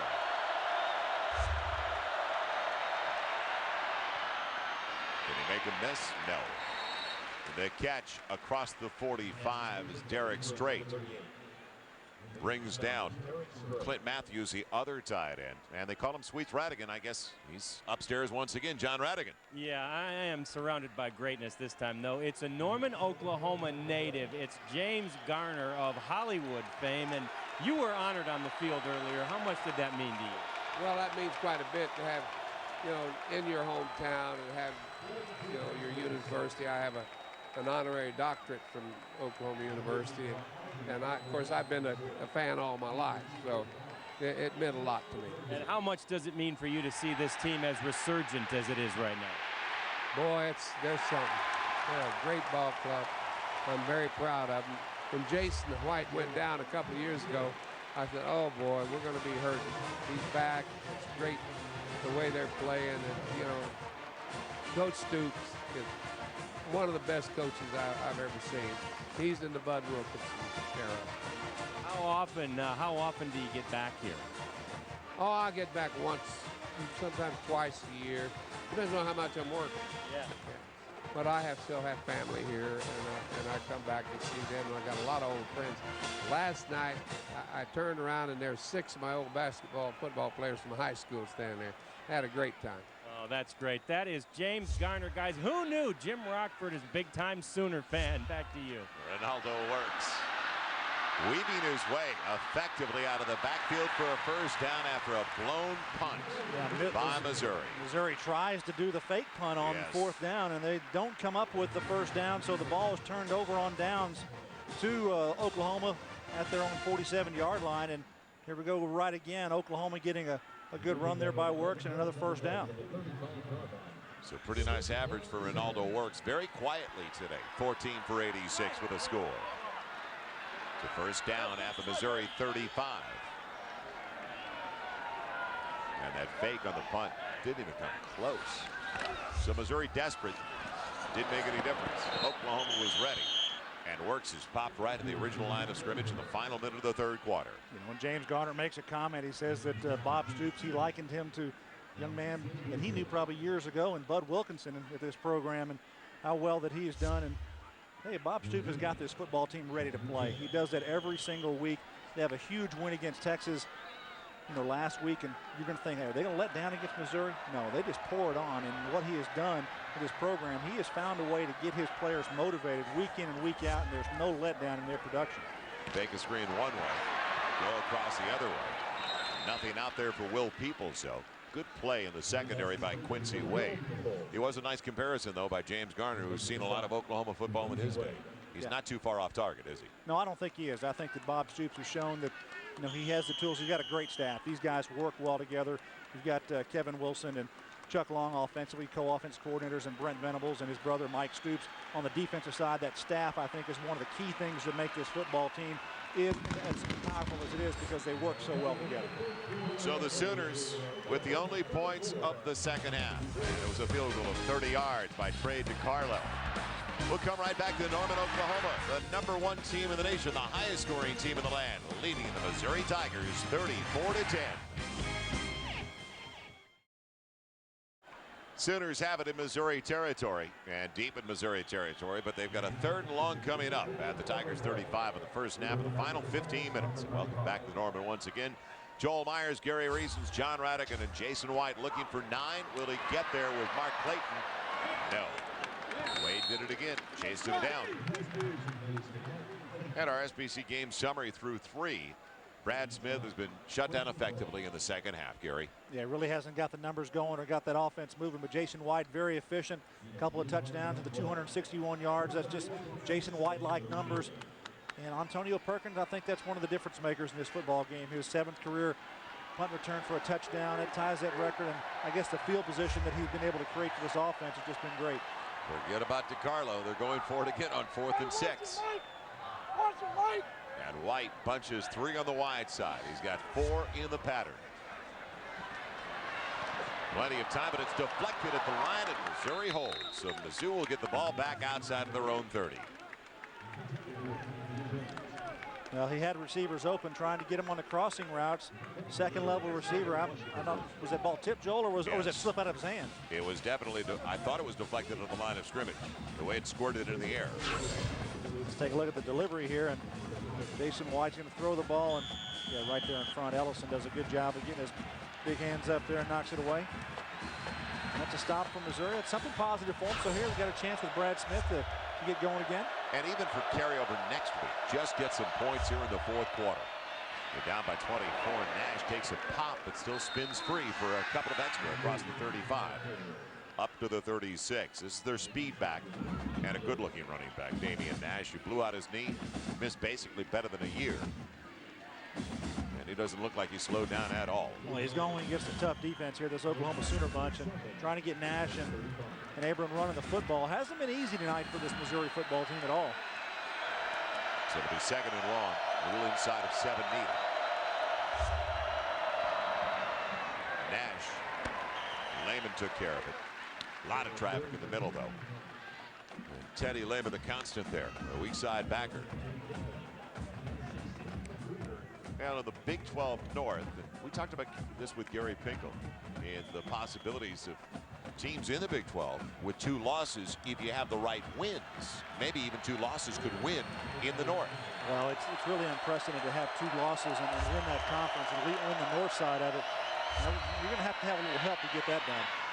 On the sideline, Outlaw does a good job balance-wise, and Missouri's got their first down of the second half that didn't come by way of penalty. So as we look at that, Kansas State with a loss, Colorado with a loss, Nebraska with a loss in the Big 12 North, and Mizzou. Well, you want to have your destiny in your own hands, and you want to be able to control what happens. So you've got to win football games and win key football games. The South, I think we're watching the champions right now. Little double move. Look at Straight. Is it a pick or is out of bounds? Will they give Straight the pick or not? I think he's there in bounds. They still haven't ruled yet. And now they're going to say it is an interception. Derek Straight looked like a wide receiver on the play. No doubt about it. Got great hands, great body. And did the receiver stop a little bit? Well, look at the ball right there. He's got one toe in, catches the ball, has control. That's an excellent interception by Derek Straight. It looked like the intended target on the double move slowed down and really stopped on his pattern a little bit. So Straight with the pick. And the Tigers, let's face it, they've only had 4 turnovers. 2 came last week against Nebraska, the fewest in the nation. So that's a story, getting one away from them. Defensive player of the week in the Big 12, coming up with his 2nd interception over the last 2. Dante Hickson, the only one in the backfield. Will this play work again? He slowed down. And maybe a yard, if that. Sophomore tailback. They don't even keep the H-back in there much. Runnels. He's the motion man most of the time. As Wade made the hit. Well, will anybody catch Oklahoma? And not just in the Big 12 South, but in the nation. Oklahoma State, a big win by 2 today, 51-49, Gary. Texas bouncing back. And Kansas knocking off Baylor 28-21. It's a feel-good win there for Mark Mangino. There's finally a hit for Missouri, getting in Michael Harden in the backfield. They have not been able to get to Jason White. Very clean jersey, Jason White does. Not knocked down a lot in this football game. Has had pretty good protection most of the day, and that time, though, the defense from Missouri making a stop in the backfield, brings up a 3rd and long. That's only the 2nd sack of the day, and he's not a mobile quarterback, so sometimes you can take your chances if you can beat him on his release. The Missouri defense coming into this football game, 15 sacks on the year, and they're a pretty aggressive bunch. 63 tackles for loss. They're usually playing in the offensive backfield. Pocket holds up underneath Works. Can he get to the marker? Across the 40 to the 41, shy by 4. So Works brought down by Williams, the combination of Williams and Kenny. And Missouri ready to get the football back as, let's face it, Oklahoma not exactly opening up the offense at this juncture. No, they're not just rolling like they were earlier in this football game, and Missouri Tigers doing some things defensively to slow that process down. So Ferguson, who had only 1 punt in the first half, has his 3rd now in the second half, and we've got a flag from the umpire. Yeah, it's going to be legal motion against. Prior to snap, ball start offense, 5 yards, still 4th down. It really has been almost an error-free game, though. The turnover situation, we talked about how few the penalties that we've seen from both squads. There have not been many. And Bob Stoops, we told you it's scoreless as far as he's concerned. He's arguing about the 5-yard penalty. One of his guys raising up there. And see, that kind of attitude, though, when they see their coach like that, late in the game, winning by 24, that carries over. That the whole personality of the team. Blake Ferguson. And James will stay away from it as it's grabbed near the Missouri 28. So the Tigers get it back. Can they get some points in the second half? We'll find out as we return to Norman, Oklahoma. Stoops, he loves it. Bob Stoops had a legitimate argument just before we broke away, so the umpire came over, the field judge came over, and the linesman right next to him got a bit of a laugh out of it. Well, the umpire throws the flag, and he sees the adjustments by the punt team, and they're all in 2-point stances, which means they can stand up, they can readjust, and they point out their blockers. And the umpire throws a flag, and he sees he's calling a false start there on the offense, but really they have a chance they can do that. And Bob Stoops just wants to make sure that this referee group doesn't make that same penalty again later in this football game. Or down the road, just to make his point for later in the season as Abram is bulldog down. All over the play is Bernard, the defensive end. You know, you talk about being intense. Bob Stoops definitely intense, and you know that one little thing, you never know, it may happen in this football game or later on down the road, as you talk about, Joel. If you get one call, it's a 5-yard penalty. It could be critical in a football game, and that's something he doesn't want to have happen again. That's just something he'll talk to the officials about. Point of contention. That's why this program's in the position of the details. Stoops all over. Now Smith underneath to the tight end McCoy. He's chopped down. Short of the first down by 3. Dante Nicholson making the hit. So it's at the 35 for Missouri, and the best thing right now for both teams, the clock is moving, and hopefully everybody gets out of here healthy. We might not see Jason White back in the game. It'll be interesting to see if he comes back. They have played Paul Thompson this year, the sophomore from Leander, Texas. Third and 3 for the Tigers. And Brad Smith will get the first down. He just got it out there across the 38. And he got it with his hand. He reached out. Teddy Lehman had a good tackle on it, but Brad Smith reached his left hand across the line that gives him a first down. There's only 3 of those right now for the Tigers so far. So that goes back to what a great job they've done. Teddy Lehman plays off the block, and watch Brad Smith at the end of the play, how he reaches his left hand out going forward, and that's going to allow him to get the first down. 3 first downs in better than 20 minutes of the second half, Gary. His defense has really adjusted nicely after giving up 10 points and better than 200 yards in the first half, as there is a flag down. It'll cost Missouri this time.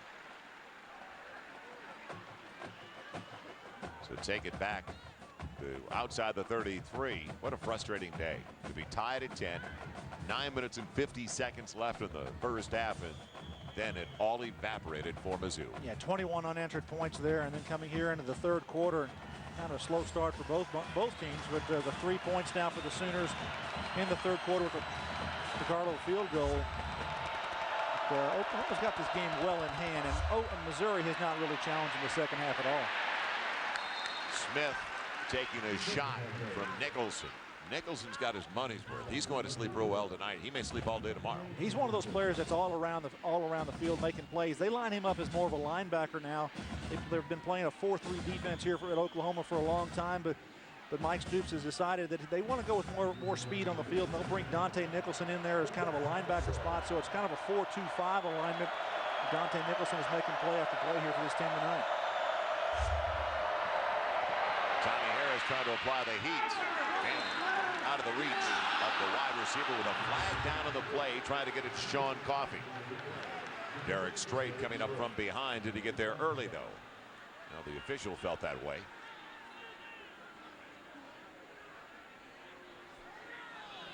Pass interference, defense, spot foul, automatic, first down. So Missouri with a fresh set of downs with 8:49 left.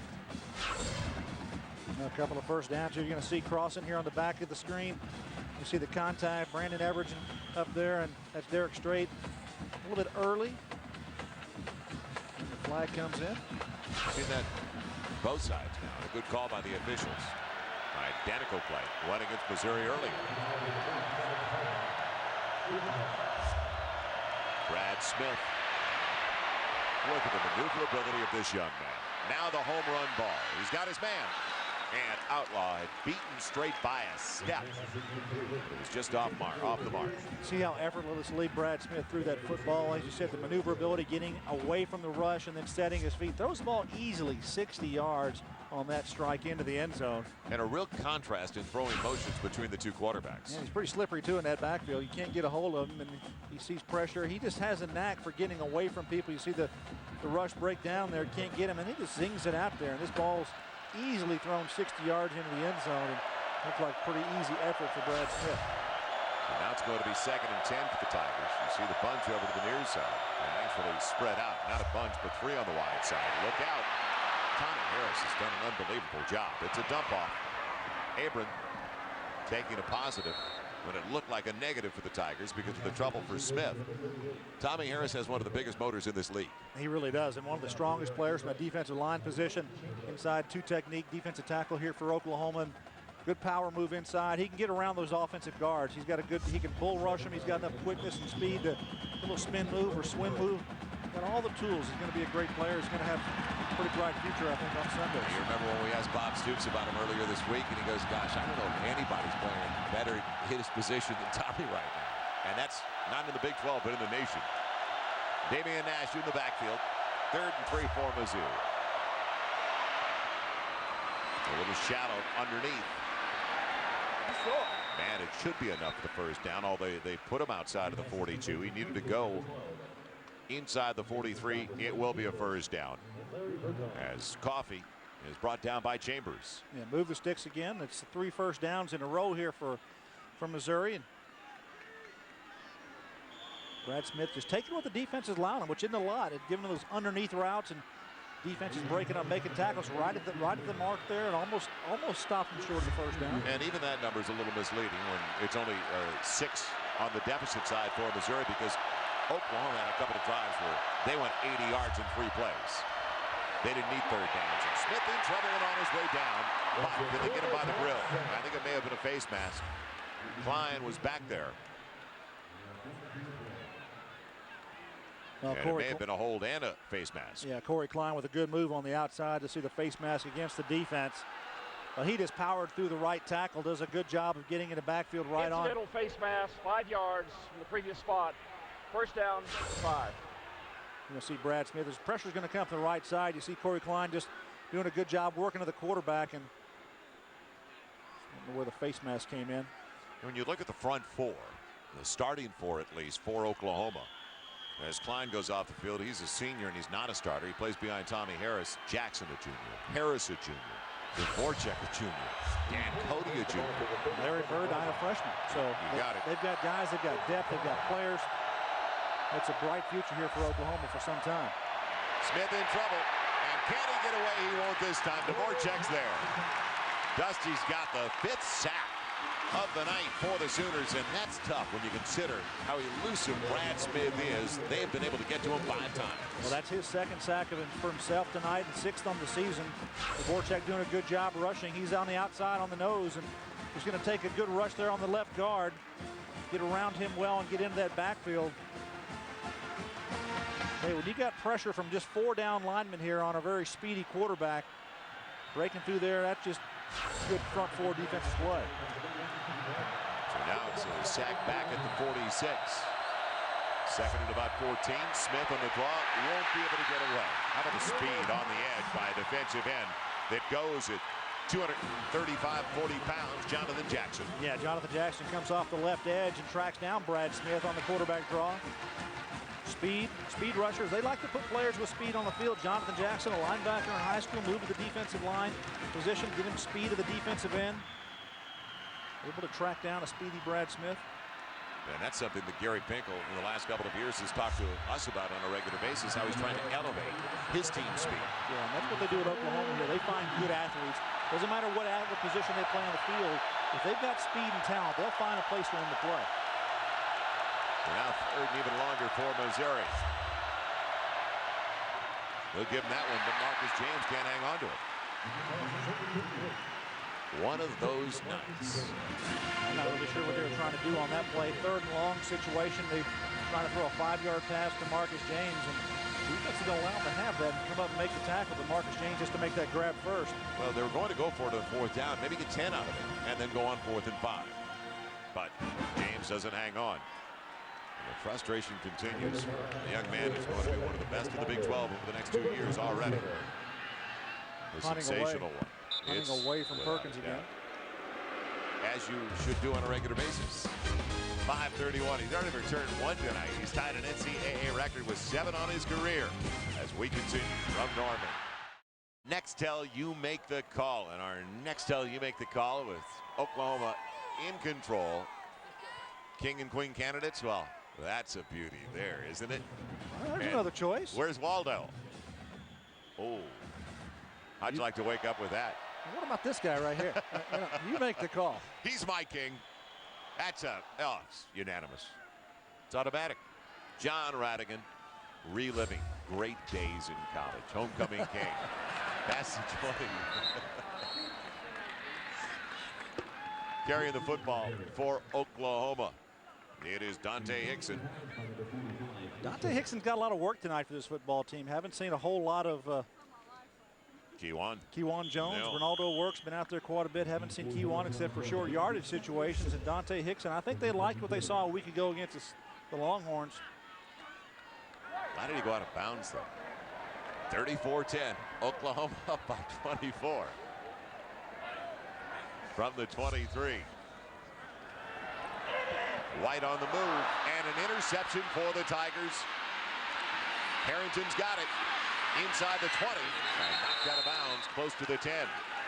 Only the 4th interception Jason White has thrown this year, trying to hit the crossing route, but good job by the Missouri Tigers capitalizing on it and have a chance here to get another score in this football game. So they're even in turnovers now after they gave one away on the pick by Strait. And only 4, as you mentioned. Jason White trying to throw across his body, trying to get receiver coming across. An excellent job of breaking in front. So Mizzou's going to have the ball at the Oklahoma 10. Believe it or not, Missouri. This is the 15th time they've had the football tonight. The first time they have started with it on the Oklahoma side of the 50. He took the interception by Harrington. New quarterback, Santana Riccio. With a flag down, and Riccio down at the 8. So we saw them looking a couple of series ago at Brad Smith. There's my captain. Didn't look like there was an injury on Brad Smith. I think they're just getting Sonny in the game with a chance to put some points on the board. 5 minutes to go here in this football game. Brad's on the sideline there. Sometimes you can learn from the sideline as a quarterback. You're out there seeing things, and tough day going against Oklahoma's defense. Yes. Illegal motion, offense, 5 yards, replay 1st down. So they'll mark it off on the Tigers. There's an injury to the linebacker as well as they're looking at Wayne Chambers for the Oklahoma Sooners. Now, while they take a look at Chambers, we'll come right back to Norman. 5:14 remaining. And the #1 team in the nation on their way to a 7-0 record. Down Norman. You know, what a crowd. 83+ thousand, a record for this ballpark. And just help Wayne Chambers off their middle linebacker who's been playing for Lance Mitchell, who's out for the season. And you can see number 48, Gary Allen, in the game at the middle linebacker spot here for the Sooners. So they're never thin, but they are now in that middle linebacker position. They've got some youth and inexperience, and Allen just hasn't played a great deal this year. Riccio to the tight end. And J.D. McCoy doing a good job moonwalking his way to the 6.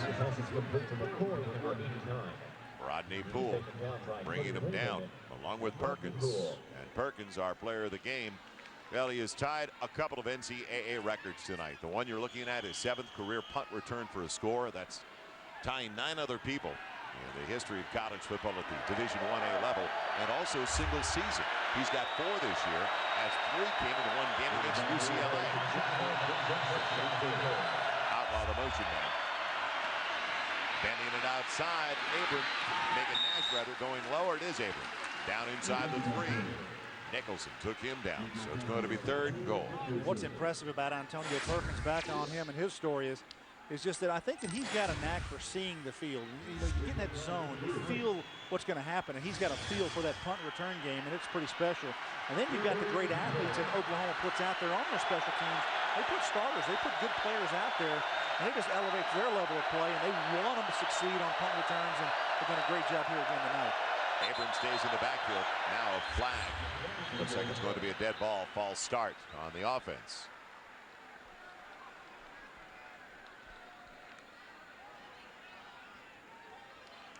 So a different cadence in there. Prior to snap, false start offense. New quarterback. 5 yards, still 3rd down. He played earlier this year. Not all that often over the last few weeks, though. And you know what's real interesting while you talk about Antonio Perkins? Why would anybody punt him the football? Why wouldn't you punt it to the boundary and just put it out of bounds, take your 40, 42, 43 yards, whatever you can get? It's amazing. Well, directional punting is an art, and it's not easy to do. Some of these young punters are just trying to get the football off. Mauricio underneath.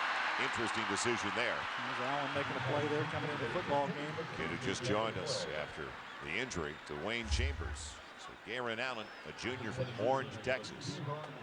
They do recruit Texas just a little bit. There's no doubt about that. That game they played last week in Dallas, you know, it's like a recruiting effort going down to Texas and playing well against the Longhorns. They've done it year after year now with Bob Stoops. Kalamazoo wants some points in the second half. Can't blame him. Michael Athene's out there. He's already got 1 field goal tonight. It's up, and it's good. He is 2 for 2 on the evening as he hit a 26-yarder earlier. Another short one here. Let's head downstairs to John Radigan. John? Hey, guys, I tell you what, one thing we know about Gary Pinkel and this Missouri team, Gary Pinkel will not lose his sense of humor. He's a very funny coach. When we talked to him earlier this week, we talked about how the Oklahoma linebacking crew had been depleted by injury. He says, yeah, no kidding. I'm telling you, if I lost 2 linebackers, I'd have to play my son. Can I get a rim shot here, please? Oh, yeah, no. Hey, Pinkel was all over. Very funny guy. When he was talking about how do you block the OU defensive line, he says, I tell you what, I think the best thing we can hope for is that they all get the flu. Can I get a rim shot? He's a funny guy. I guarantee he won't lose his sense of humor. In spite of what is happening here, he'll meet with his counsel, and they'll get it together for next week, guys. Why do I feel I just saw a remake of Nick Railed in the Club Car? Well, they're gonna, John. they're going to have to regroup here. They've got another ball game next week against a team that's chunking it around the field quite a bit. You know, having Texas Tech at Missouri, that's going to be one heck of a football game. And B.J. Simmons and company. So Gary Pinkel and his defensive staff, not only do they have to play, you know, a productive offense here in Oklahoma, but Texas Tech and Mike Leach, they're doing some tremendous things offensively, and they're going to have to contend with them as well. Perkins is back deep, but it is going to be brought back by Clayton. And Clayton doing a good job out across the 25 past the 30, and they'll mark him out of the 32-yard line. Quincy Wade forced him out. Well, we talked about Oklahoma and what they need to do to win this football game. A little bit of a game plan, and I think they've got pretty much on target there. These guys, they've executed very well tonight. Talking about keeping it balanced. I'm going to give them an A on that. That's a good job there. 33 pass plays, 33 rush. No big plays, only 230 yards. So no room for error, just a turnover there. So I'm going to give them an A on both of those, and this is kind of a wash right here. So good job in what they need to do offensively and defensively, and the turnovers were a wash for this game. So Oklahoma being very proficient and getting the things done they need to do to win football games. Nixon across the 40 to the 41. I thought it was a pass-failed course. Grading on the curve. You know, we'll have to give them due. Grade where the grade is due. Final 3 minutes. We already saw Chambers go down. Let's hope that nobody else is nicked up before it's over. Harden made the hit. So you mentioned Texas Tech at Mizzou next week. You can't play a soft zone against Simmons. He'll pick you apart. He only threw for 552 tonight. And why is Jason White in the football game? I asked you, why would they bring him back? I don't know why he's out there. Paul Thompson probably ought to get a couple snaps here late in this game. And you know, not like they're going to try to run up more points and get big plays, but you never know. He's in there to hand the ball off, you would think. And that's the case once again as Hickson is hit from behind. Brandon Barnes. Sideline to sideline, Barnes has been there tonight. He's been around the ball quite a bit tonight for Missouri, and Hickson also has gotten a lot of work here for this Oklahoma football team. This has been a quiet crowd, a quiet second half. Yeah, it really has. The crowd has not been into this game because they really haven't had to. Neither team has really done a great deal here in the second half moving the football. So they'll let it run down, use as much of the play clock as possible. It's 3rd and 4 for the Sooners. They put it away in the final 10 minutes of the first half with 21 unanswered points. And now the bubble, a little screen. And will Clayton get the marker? I don't think so. He's at the 41, needed the 42. Nino Williams held on. Well, you'd have to think they'll run one more play, or will they bring the punting unit on? They will. But first, let's go down to John Radigan. John? Hey, guys, quick update on Wayne Chambers. Of course, he left the field on his own power, but he is on the bench right now, and he is hurting. He's in some pain. They're looking at the left ankle, putting lots of ice on it, and it looks as though they will take him for x-rays. He clearly will not return in this game, and we'll keep our fingers crossed for Wayne Chambers. John will be down for the celebration. By the way, the homecoming celebration for you later tonight. Final minute of play. And one more punt for Blake Ferguson. He's getting his money's worth, isn't he? And into the end zone it goes. So Mizzou will have it at the 20. Ricci will be back out there. And it'll be a 21-point win for the Oklahoma Sooners as they came in even a bigger favorite with only 46 seconds left. Well, let's go back to the game plan for Missouri. Yeah, we talked about what they need to do, run the football. They haven't gotten that done. Brad Smith on the perimeter. He's done okay, but really hasn't got the numbers that he's used to getting. And they didn't make OU's offense one-dimensional, so that's going to be probably a D right here for this right there. And then defense, well, that's probably an F because they didn't get anything accomplished against Oklahoma. Find the magic plays. Well, that's some sacks, and Smith a couple of good plays and interceptions, so I'll give them a B+ in that area. But just doing the things they need to do offensively, defensively to win this football game just wasn't the night for Missouri. Too tall for Riccio's wide receiver. But with that being said, we talked about it briefly, especially during the 21-point explosion. When you consider where this program was 3 years ago, it wouldn't be this close. That's how far they have come under Gary Pinkel. They'll fall to 5-2. So Missouri making strides, but still not there. But they've got 2 more years with Brad Smith at quarterback to surround it with more team speed. Well, their talent level is up. Their experience level is up. Gary Pinkel's system is installed. His staff, they've got some things working. And it takes time to build that continuity that they need on a football team, offensively, defensively, to be a consistent winner out there, or at least a chance to compete in football games. And Gary Pinkel feels like he's making strides in that area. Damian Nash with the last carry, and will it be the last carry of the game? Now they will take one more snap. On 3rd and long, this should be it. So the #1 team in the nation, the Oklahoma Sooners, now 7-0. Missouri 5-2. Nash put down, and that'll do it. It is 16 straight wins at home for the Sooners over the Tigers. And Bob Stoops and his Oklahoma squad A 21-point winner on their home field tonight. Our final score once again, Oklahoma 34 and Missouri 13.